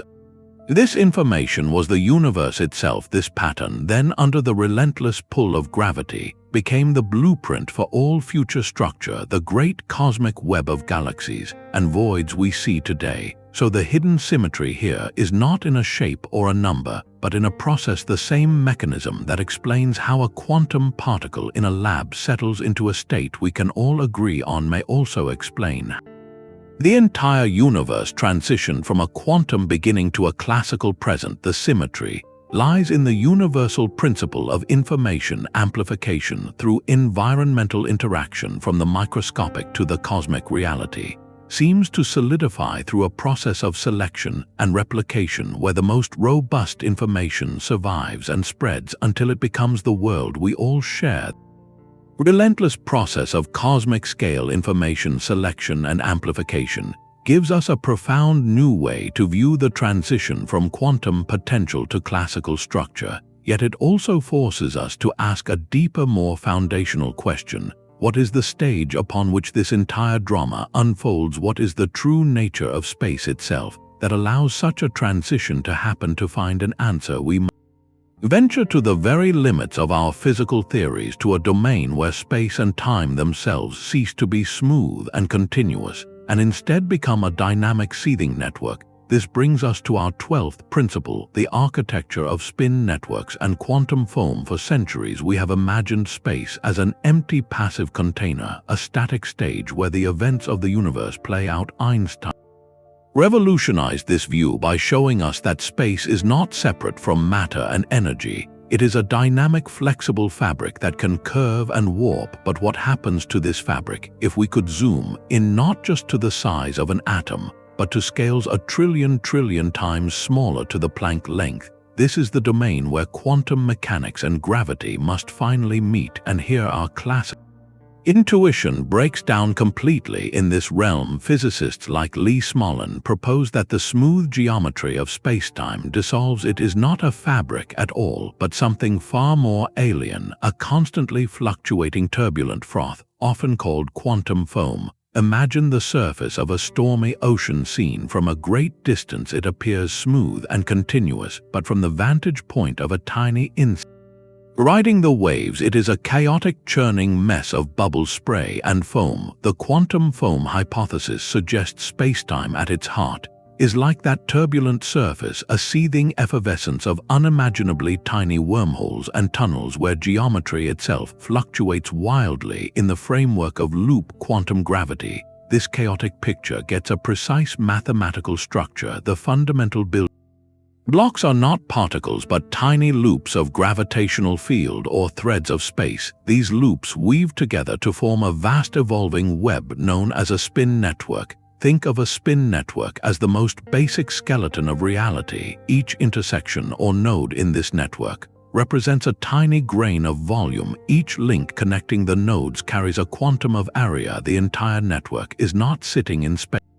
It is space. The three-dimensional geometry we experience emerges from the collective relationships between these nodes, a concept Smolin and others describe as a universe built from relational networks. This network is not static, it evolves and changes over time with the links and nodes dynamically rearranging in a cosmic dance. The flow of time itself may emerge from this sequential updating of networks connections. Now here is where we can trace a thread of symmetry back to the cosmic scale. The spin network at the Planck scale is a pure description of quantum geometry. It is what space itself is made of when we look at the universe with the highest possible resolution. But what happens when we zoom out dramatically, when we coarse-grain this microscopic frenzy and look at the average large-scale structure? The smooth curved spacetime of general relativity emerges much like the smooth appearance of a material emerges from the chaotic jostling of its molecules.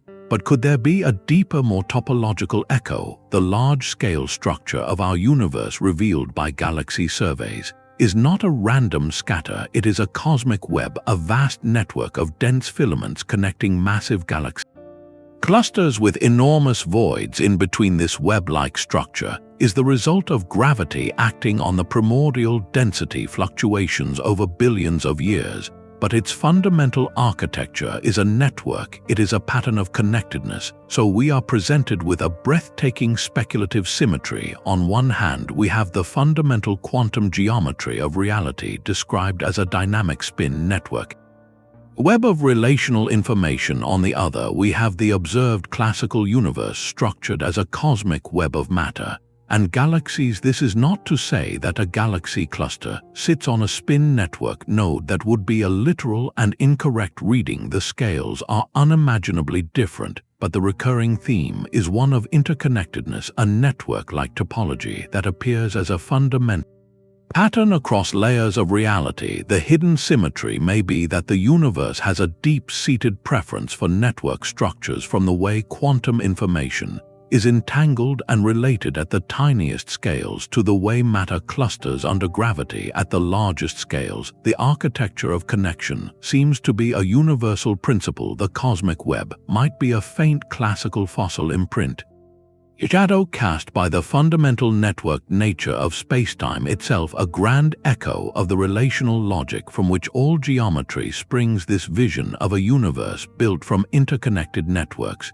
leads us to a profound and pressing question about the dynamics of that universe. Why is it not only structured but also relentlessly expanding? What is the great repulsive force that seems to be woven into the very vacuum of space to find a potential symmetry? Here we must look at a different kind of pressure, one that originates not from heat or motion, but from the fundamental rules of quantum identity itself. Consider the fate of a dying star. When a star like our Sun exhausts its nuclear fuel, it will eventually shed its outer layers and leave behind a dense Earth-sized core called a white dwarf. This remnant is incredibly massive, packed into such a small volume that a single teaspoon of its material would weigh many tons on Earth. Given such density, you would expect gravity to immediately crush it into an even smaller object, a neutron star or a black hole. Yet white dwarfs are stable. They do not collapse. Why? Because of a powerful counterforce known as degeneracy pressure. This pressure nothing to do with temperature or thermal energy. It is a purely quantum mechanical effect arising from the Pauli exclusion principle. In simple terms, this principle states that no two identical fermions, particles like electrons, can occupy the exact same quantum state. It is a cosmic rule against overcrowding. At the most fundamental level in a white dwarf, electrons are packed together incredibly tightly. The exclusion principle forces them to occupy different energy states, which requires them to move at tremendous speeds, even at absolute zero. This frantic motion creates an outward pressure that perfectly balances the inward crush of gravity. It is a force born entirely from quantum statistics, a direct consequence of the identity and behavior of particles at the smallest scales. Now, scale this idea up by an almost unimaginable degree. We observe that the expansion of our universe is not slowing down as once thought, but is actually accelerating. Some mysterious form of energy permeating all of space is pushing galaxies apart. This is what we call dark energy, or the cosmological constant. It behaves like a kind of negative pressure inherent to the vacuum itself. The leading model treats it as a constant energy density of empty space, but its origin remains perhaps the greatest mystery in modern cosmology. Could there be a connection between the quantum pressure in a white dwarf and the repulsive force driving the entire cosmos? Some speculative theories have ventured into this territory. The vacuum in quantum field theory is not a true nothingness, it is a seething froth. Virtual particle pairs constantly popping in and out of existence, borrowing energy from the vacuum for fleeting moments. This quantum foam represents a fundamental energy associated with empty space itself.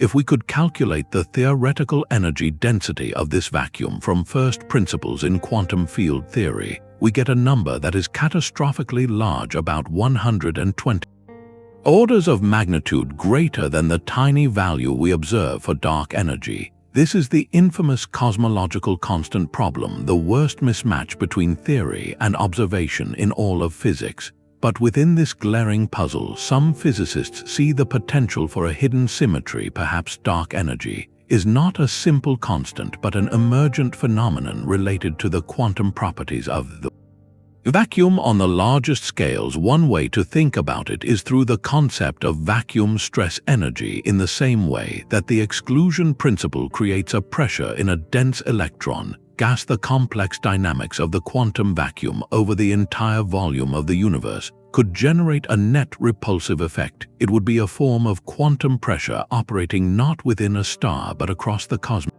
Void itself, the symmetry, would be profound, a repulsive force rooted in the quantum statistics and fluctuations of the microscopic world, becomes the dominant architect of cosmic destiny on the grandest scale. This idea book ends the universe's dynamic story. The very early universe was dominated by a different form of repulsive energy, cosmic inflation, which is also thought to be driven by a quantum field. That event set the initial conditions and planted the seeds for all structure now at the other end of cosmic history. Another form of repulsive energy, dark energy, is taking over, determining the ultimate fate of the cosmos, both the beginning and the end. The macro-scale dynamics of the entire universe may be governed by forces whose roots tap directly into the quantum realm. It suggests universe where the largest scale behavior is an inevitable consequence of the smallest scale, rules a symmetry of cause and effect stretching across time and space. If the forces shaping the cosmos can be traced to quantum rules, then perhaps the very stage upon which the cosmos is built, space-time itself, might also be an emergent construction from quantum ingredients. This leads us to one of the most elegant and profound proposals in theoretical physics, a principle that directly stitches the geometry of the universe from the threads of quantum connection. It is known as the EPR conjecture. To understand its power, we need to revisit two iconic ideas from the last century that seemed utterly disconnected. The first is EPR, named for Einstein, Podolsky, and Rosen in 1935. These physicists highlighted a strange feature of quantum mechanics. They considered a paradox. If you create two particles in a linked or entangled state, and then separate them by a great distance, measuring one seems to instantly affect the state of the other. Einstein famously called this spooky action at a distance, as it seemed to violate the speed of light limit. The second idea is ER. Einstein and Rosen, in the same year, they published a paper exploring solutions to the equations of general relativity. They found that the theory allowed for a kind of tunnel connecting two separate regions of spacetime, a bridge later termed an Einstein-Rosen bridge, or more popularly a wormhole. For decades, these two ideas lived in separate worlds. EPR was a cornerstone of quantum weirdness, a puzzle about information and correlation. ER was a curious artifact of gravity theory, a speculative geometric shortcut through the universe. Then in 2013, physicists Juan Maldacena and Leonard Susskind proposed a revolutionary connection. What if these were not two different things but two descriptions of the same underlying reality? They suggested that quantum entanglement, EPR, is physically equivalent to a microscopic wormhole. ER, in their conjecture, when two particles are entangled, they are not mysteriously linked across a void. They are literally connected by a tiny geometric bridge in the fabric of spacetime. This wormhole would be incredibly tiny, existing at the Planck scale, far too small to traverse, but it provides a physical geometric picture for what entanglement actually is. Leonard Susskind has framed this as a profound unification, stating that spacetime itself is built up out of quantum entanglement. It is not that spacetime is a container where entangled particles exist, rather the entangled correlations are the threads that weave the container itself into existence. Let us sit with that implication for a moment. The fabric of reality, the smooth continuous state, space and time upon which galaxies move and stars shine, might not be fundamental. It could be an emergent illusion, a kind of three-dimensional tapestry that arises from an unimaginably dense underlying network of quantum entanglements. Each entanglement is a tiny ER bridge, a stitch in the cosmic fabric, billions upon trillions of these quantum stitches linked together to create what we perceive contiguous smooth space. This provides a breathtakingly direct symmetry. Link the quantum connections between the most fundamental units of reality, could geometrically stitch together the very arena in which galactic structures form. In this view, the large-scale geometry of the universe with its vast voids and sweeping filaments is not separate from the quantum world. It is the quantum world seen from a great distance. The structure of space and the distribution of matter within it both emerge from the same foundational network of correlations. Consider a simple analogy: a piece of cloth. From a distance it appears as a smooth, continuous sheet, but bring it up close and you see it is woven from countless individual threads crossing and linking together. The cloth has properties like flexibility and strength that the individual threads do not possess on their own. The ER equals EPR conjecture suggests spacetime is like that cloth. The individual threads are the quantum entanglements. The ER bridges the smooth geometric properties of space, its ability to curve and stretch as described by Einstein's general relativity, emerge from the collective behavior of this woven network. This means force of gravity itself may be an entropic or emergent force arising from changes in this entanglement network. As Susskind and others have explored further, the symmetry here is not just a vague similarity, it is a proposed identity. The mathematics describing quantum entanglement is proposed to be interchangeable with the mathematics describing the geometry of these microscopic spacetime bridges. This is a concrete mathematical bridge linking the quantum mechanical description of reality EPR with the gravitational geometric description ER. If correct, it means that searching for the hidden symmetry between quantum and cosmic scales is not about finding analogous patterns, it is about realizing they are literally made of the same stuff. The cosmic web of galaxies traces its lineage back quantum fluctuations during inflation, but its very home, the spatial web it resides within, might be knitted together by the quantum correlations that those initial fluctuations established. This idea takes us to the frontier of where space-time and quantum information become one and the same, a frontier where the hidden symmetry is revealed as the very blueprint of existence. This grand theoretical vision of a universe woven from quantum threads leads us to a very practical and thrilling question. Can we actually see the evidence? Can we point our telescopes at the night sky and find the fingerprints of those first quantum moments etched into the cosmos today? This is not just philosophical speculation. It is the driving force behind a new generation of astronomical missions that are shifting the search for hidden symmetry from the blackboard to the observatory. We are entering the era of cosmological surveys, so vast and precise they can map the universe in 3 dimensions with staggering detail. At the forefront is the European Space Agency's Euclid spacecraft, a mission designed to create the largest and most accurate 3-dimensional map of the universe ever made. It will observe billions of galaxies across 10 billion light-years, looking back to a time when the universe was only a few billion years old. But Euclid is not alone. Projects like the Dark Energy Spectroscopic Instrument (DAISY) on the ground and NASA's upcoming Nancy Grace Roman Space Telescope are joining this monumental effort together. They are not just cataloging stars, they are conducting a forensic investigation into the very origins of cosmic structure. What exactly are these powerful surveys searching for? We already know that the overall statistical pattern of galaxy clustering, the primordial power spectrum, carries the broad brushstrokes of inflation like the volume of background noise, but scientists are now hunting for much finer details within that noise, specific subtle signatures.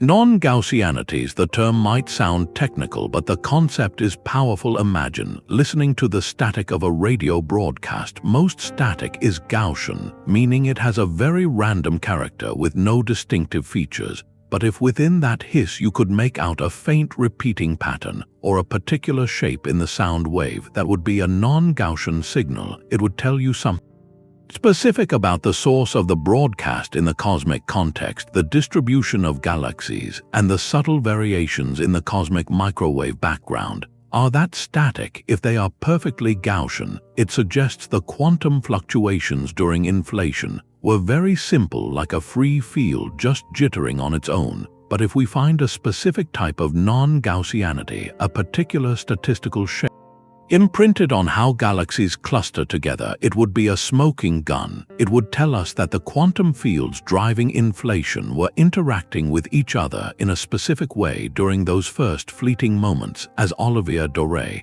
a project scientist working on the Nancy Grace Roman Space Telescope mission, explains. We are looking for the fossils of the inflationary era in the way matter distributed today. These fossils are not single objects but specific statistical patterns in the clustering of galaxies that can only be explained by particular interactions in the quantum field that powered inflation. For instance, one sought-after signature is a specific shape in the correlation between galaxies at 3 different points in space, a triangular configuration rather than just pairs.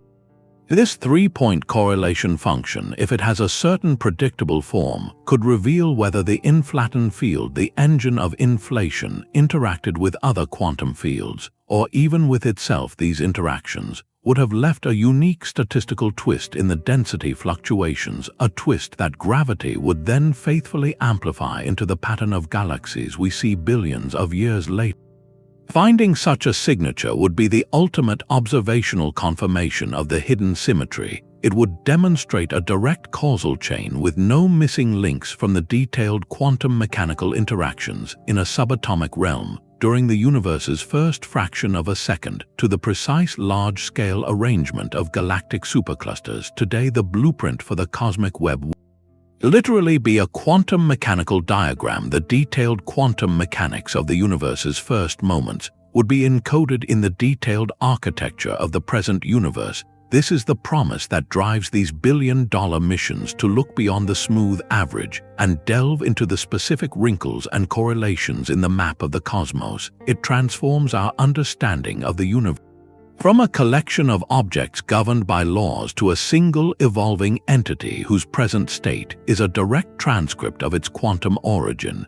But the search for quantum imprints is not limited to the distribution of matter in space. It also extends to the very fabric of spacetime itself through ripples known as gravitational waves. This is where future missions like the Laser Interferometer Antenna LIS come into play, a planned space-based observatory that will detect gravitational waves at frequencies far lower than our current ground-based detectors can perceive. LISA's goal is to listen to the hum of the cosmos, a background rumble of gravitational waves that could hold secrets from the earliest epochs. Some theorists suggest that certain violent processes in the very early universe, such as phase transitions in quantum fields or even the dynamics of cosmic strings, could have generated a stochastic gravitational wave background, a permanent whisper of ripples in spacetime that has been traveling since the first moments. If LISR or similar experiments can detect and decode this background, it could provide a direct recording of quantum gravitational processes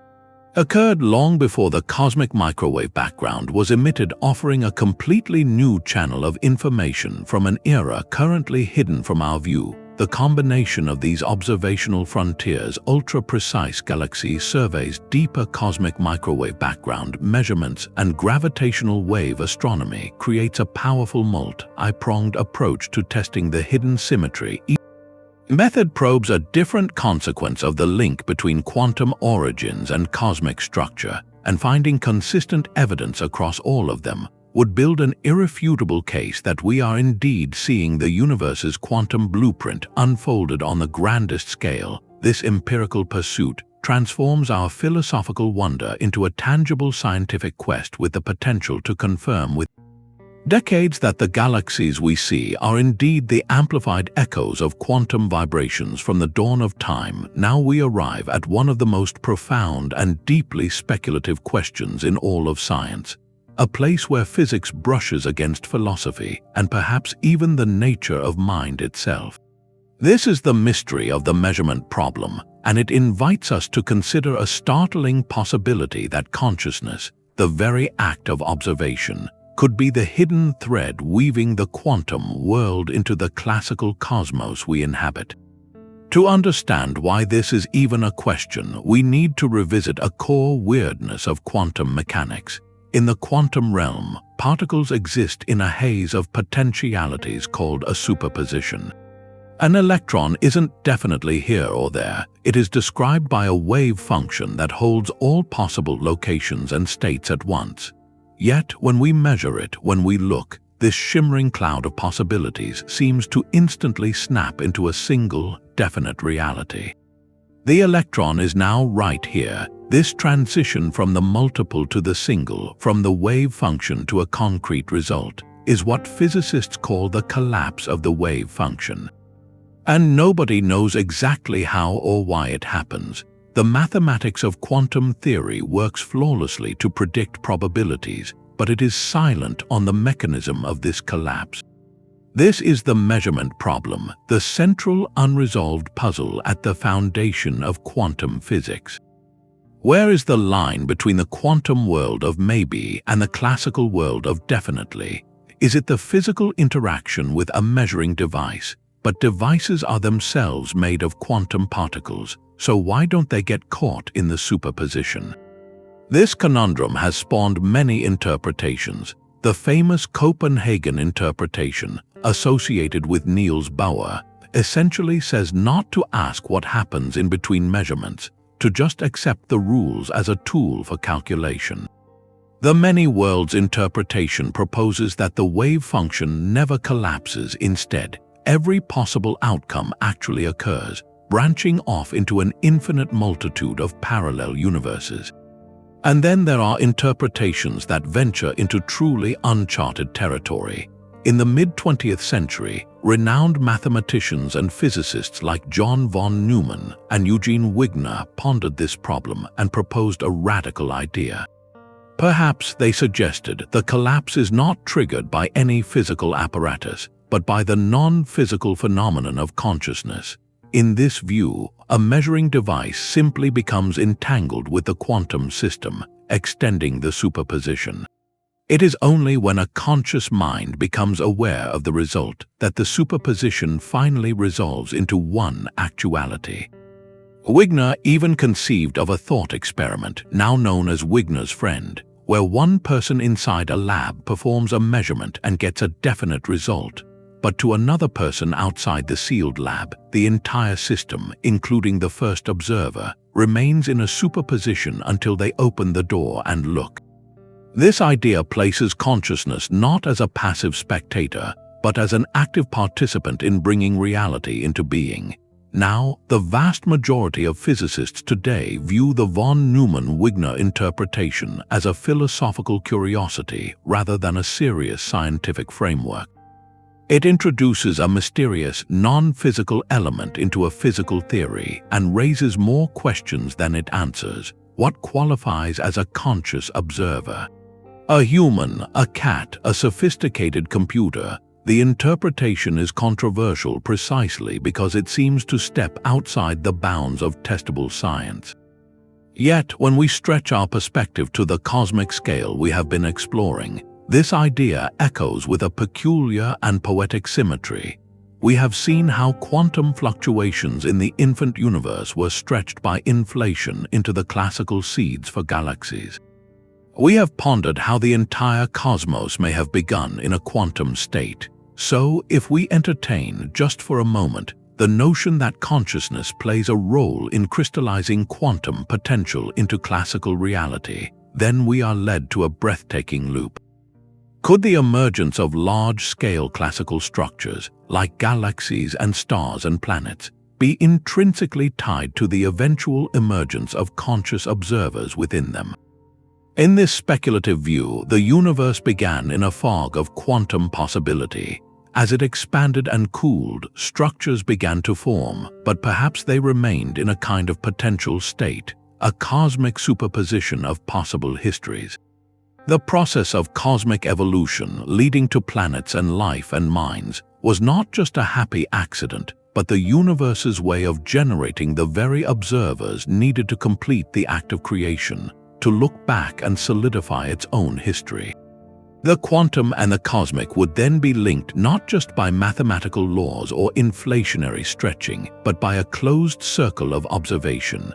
The micro gives rise to the macro, and the macro gives rise to conscious minds, which then reach down and define the micro.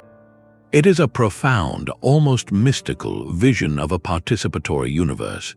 This is not a testable scientific principle, at least not with our current understanding.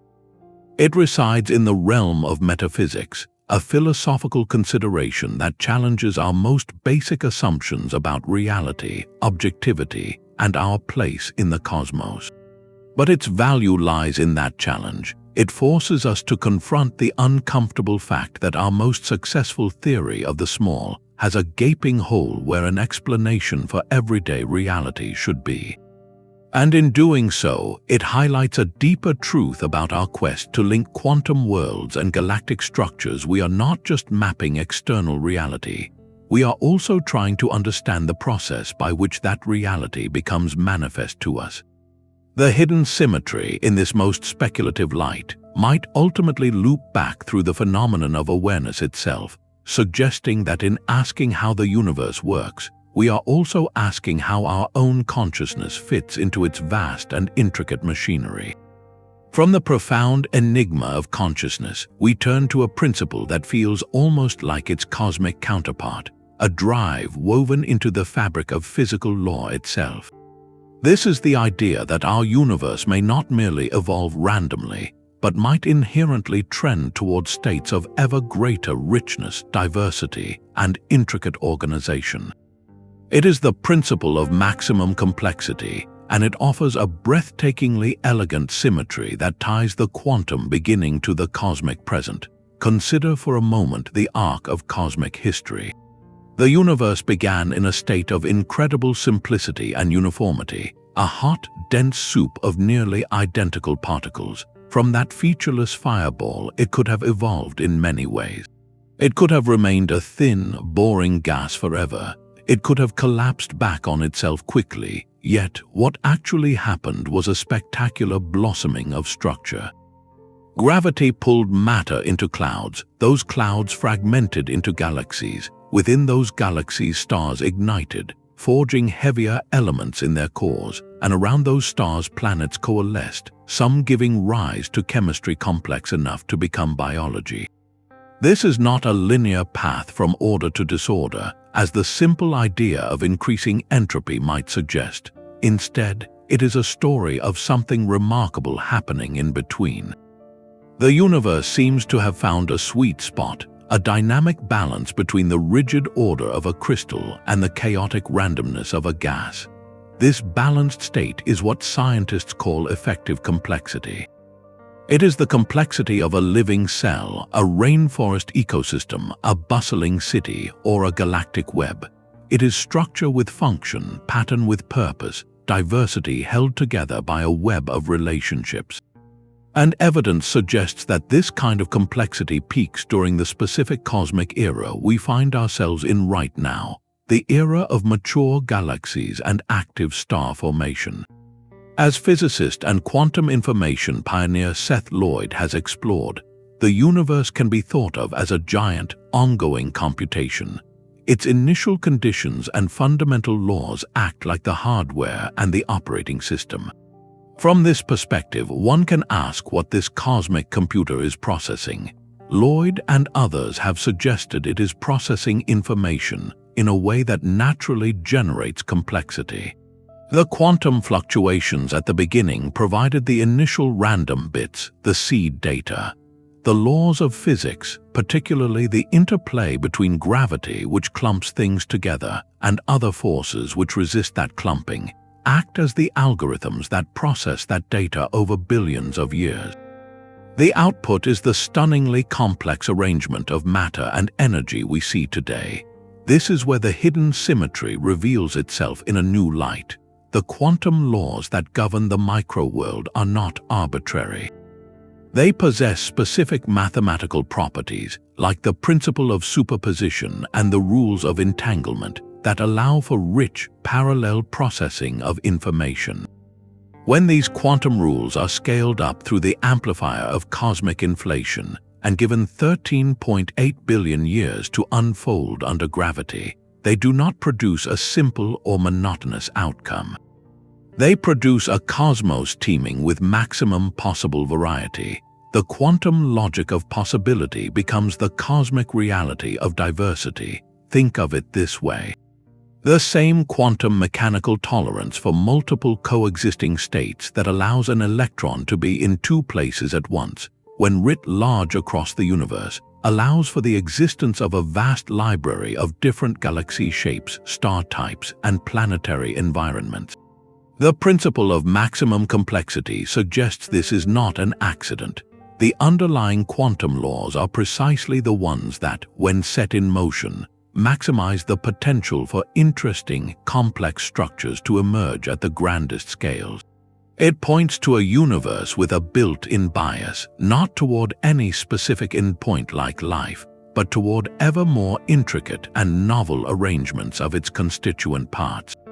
This drive towards complexification acts as a unifying thread, from the probabilistic fog of the quantum vacuum through the formation of the first atomic nuclei, the condensation of the first stars, and the assembly of galactic superclusters. There is a directional flow toward greater structured complexity. The micro provides the rules for generating novelty, and the macro is the stage where that novelty is spectacularly realized. So, while we may not be the goal of the universe, we and every galaxy, nebula, and planetary system are a testament to its inherent creative potential, a potential seeded in quantum uncertainty and expressed across the light years.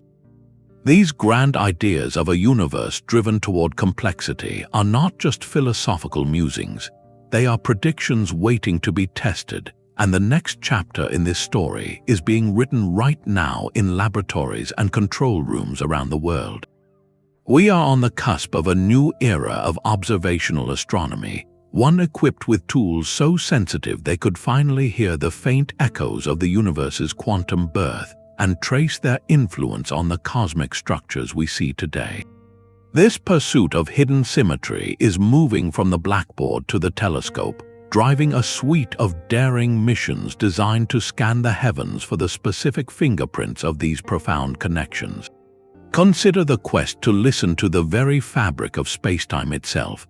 Ground-based detectors like LIGO and Virgo have opened our ears to the collisions of black holes and neutron stars, events that shake the cosmos. But the future belongs to instruments in the quiet of space. The Laser Interferometer Space Antenna, or LISA, is a revolutionary mission led by the European Space Agency with NASA participation. Imagine 3 spacecraft flying in a perfect triangle, 2.5 million kilometers apart, connected by laser beams. This colossal instrument will detect gravitational waves at frequencies far lower than any ground-based detector can manage. What is it listening for? The murmurs of the universe's infancy. Among its prime targets is a potential background hum of primordial gravitational waves, ripples in spacetime generated by the violent quantum processes during cosmic inflation itself. Detecting this signal would be like hearing the Big Bang's quantum drumroll, a direct probe of physics at energies 1 trillion times higher than any particle collider can reach. It would tell us if the fields that drove inflation were quantum in nature and how they interacted, providing an unprecedented link between the quantum mechanics of the first instant and the geometry of the cosmos that followed. Simultaneously, our view of the oldest light is about to become sharper than ever. Next-generation cosmic microwave background experiments, like the Simons Observatory in Chile and the proposed SIMBI Stage 4 project, will map the faint afterglow of the Big Bang with microscopic precision. They are hunting for subtle deviations in its pattern called Non-Gaussianity. The simplest models of inflation predict the primordial quantum fluctuations were Gaussian, meaning their distribution follows a specific bell curve-like statistics. But if there were more complex interactions between quantum fields during inflation, it would leave a distinctive non-Gaussian signature in the way hot and cold spots are arranged in the CMB. Finding such a signature would be a monumental discovery. As a scientist from the Simons Observatory collaboration might explain, It would be like moving from seeing a blurry photograph of the infant universe to watching a high-definition video of its first moments. We would see not just the fact of quantum fluctuations, but the detailed dynamics of how they played out, revealing the specific quantum mechanical dialogue that set the stage for all future structure. The hunt also extends to the three-dimensional map of the universe.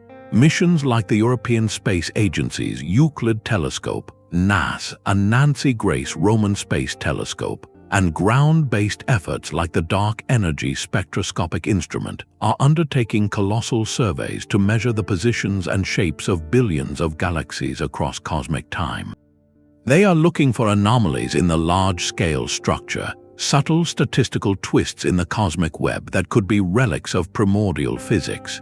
One key target is a feature called primordial magnetic fields, which could have been generated by quantum processes in the early universe and could have left a faint, swirling imprint on how galaxies align with one another. Another is searching for the imprints of those early cosmic textures or topological defects we discussed, which would appear as rare, specific patterns in the galaxy distribution. These surveys are essentially performing a forensic analysis on the universe, looking for any clue in the present-day arrangement of matter that points back to a quantum cause in the distant past. The beautiful and compelling aspect of all these efforts is their interconnectedness. A signal in the gravitational wave background would be cross-checked against patterns in the cosmic microwave background. An anomaly in galaxy clustering would be tested against predictions from quantum field theory. We are no longer relying on a single line of evidence. We are building a multi-messenger picture of the cosmos where light, gravitational waves, and the distribution of matter all tell parts of the same story. This is how we will test the holographic principle, the nature of cosmic entanglement, and the idea of emergent spacetime. These are not just abstract ideas for distant future generations. The experiments that could confirm or reshape them are being built now, with data collection set to begin within the coming decade. For the first time in human history, we have the technological means to ask nature directly if the symmetry linking the quantum world to galactic structures is woven into the fabric of reality. The answers, when they come, will redefine our understanding of everything. This unfolding symphony of observation brings us to a moment of profound reflection. After tracing 15 distinct principles of symmetry from the quantum foam to the cosmic web, from entanglement to emergent gravity, we must now step back from the equations and the data to ask the biggest question of all. If these hidden connections are real, if the universe truly speaks a single mathematical language from its smallest vibrations to its largest structures, what does that ultimately tell us about the nature of reality itself? The answer points toward a philosophical revolution as significant as the scientific one, a shift from seeing a universe of separate domains to understanding a unified, coherent whole. Philosophers of science like Tim Maudlin help us frame this shift. For centuries, our intuition has been shaped by a hierarchical, layered view of reality. We imagine a foundation of tiny particles obeying quantum rules, which then combine to make atoms, then molecules, then cells, then people and planets and stars, with each new level having its own separate rules that somehow emerge from the level below. In this view, the quantum world and the galactic world are like different floors of a skyscraper, connected but fundamentally distinct. The hidden symmetries we have explored challenge that architecture at its core. They suggest the skyscraper itself is an illusion.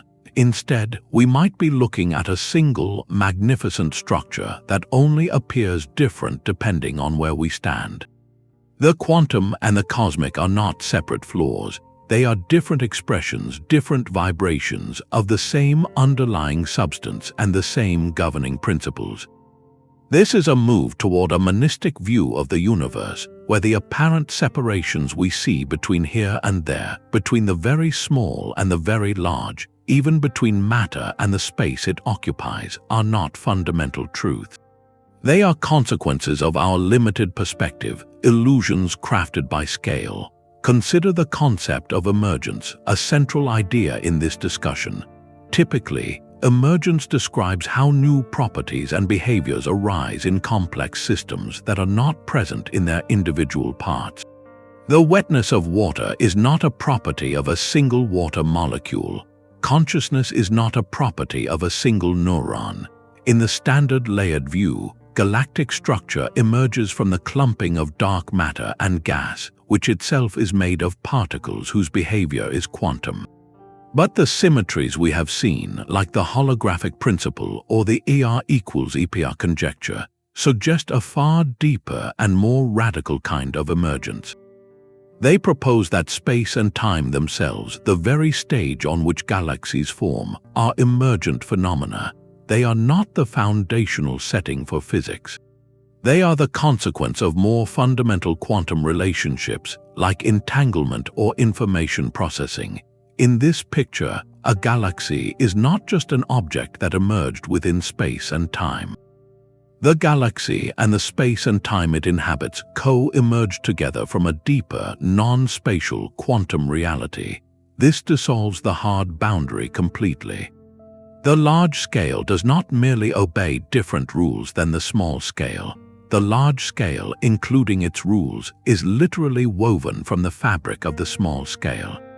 This perspective transforms how we see our own place in the cosmos. We are no longer passive observers peering through a telescope at a distant, alien realm of galaxies, while simultaneously probing a separate, invisible realm of particles in an underground lab. Instead, we are integral participants within a single, self-similar reality. The quantum processes that govern the electrons in the neurons of your brain as you watch this video share a common lineage, a common mathematical language with the quantum processes that seeded the galaxy whose light you see on a clear night.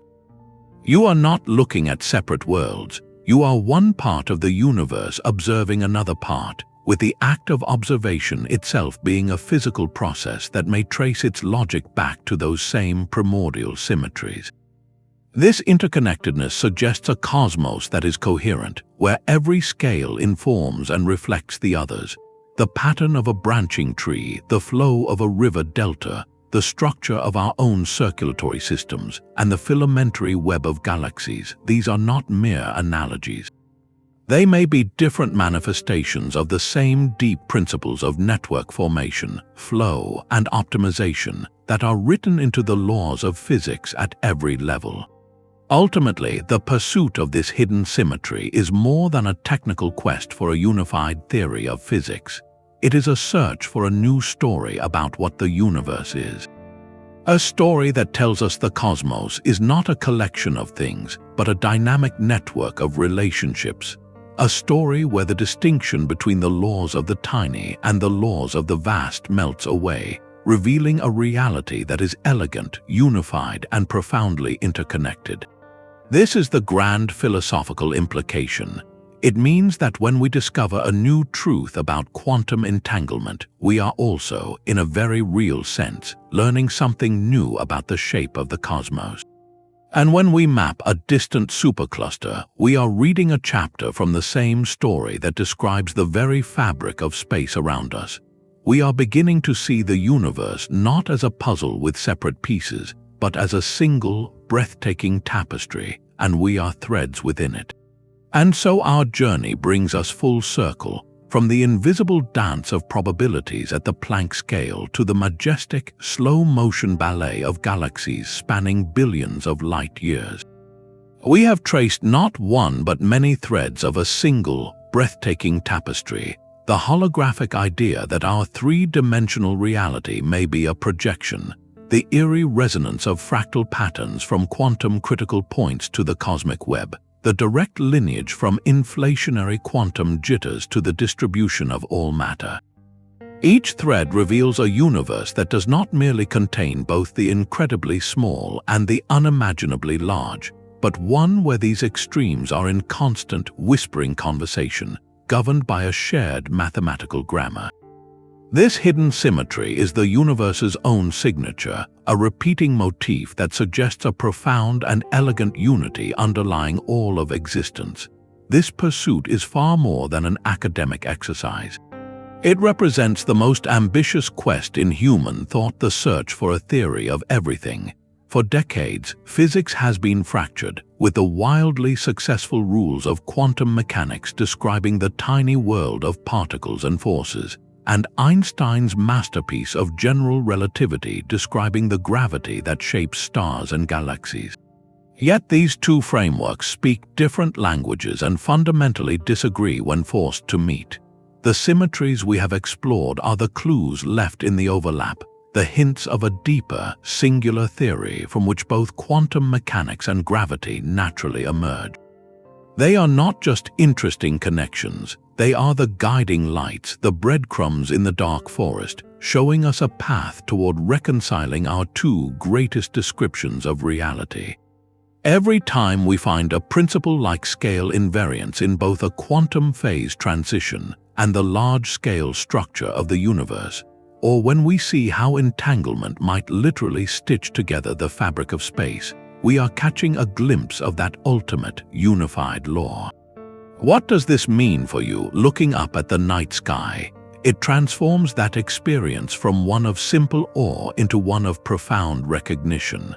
The light from the Andromeda Galaxy, which left on its journey to your eyes over 2 million years ago, did not just travel through empty space. It traversed a cosmos whose very geometry, whose very existence as a continuous, smooth expanse, may be the collective result of countless trillions of quantum events. That starlight carries more than just photons. It carries the imprint of the universe's first moments, a frozen record of quantum fluctuations stretched to cosmic proportions by inflation.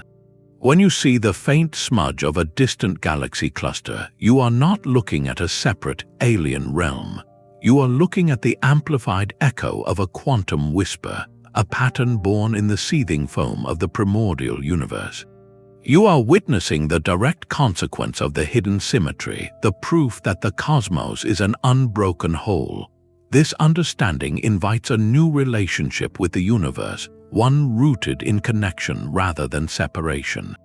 We are not passive observers on a tiny rock peering out at a vast and indifferent void. We are active participants within a deeply interconnected system. The same principles that shaped galaxies also govern the forces holding your atoms together. The same thermodynamic gradients that define the arrow of time and drive the universe from simplicity to complexity also flow through every living process. Recognizing this hidden symmetry is to realize that in exploring the cosmos, we are also exploring the deepest foundations of our own reality. The quest to decode the universe is, in a very real sense, the quest to understand the context of our own existence. As this exploration concludes, the conversation is just beginning. This field is alive with discovery, from the data streaming in from galaxy mapping missions to the bold theoretical leaps being made every day. Your curiosity is the most important part of this ongoing story. Did a particular symmetry, like the holographic principle or the idea of emergent spacetime, reshape how you see reality? What questions are you left with about these connections between the quantum and the cosmic? Share your thoughts and wonderings in the comments below. This channel is dedicated to journeys into the heart of space mysteries, so if you want to dive deeper into any of these ideas, from black hole thermodynamics to the latest on cosmic inflation, be sure to subscribe. The universe has revealed itself to be far more connected, far more elegant, and far more mysterious than we ever imagined. So keep asking, keep learning, and whenever you can, keep looking up. The cosmos is speaking a single, beautiful language, and we are only just beginning to learn how to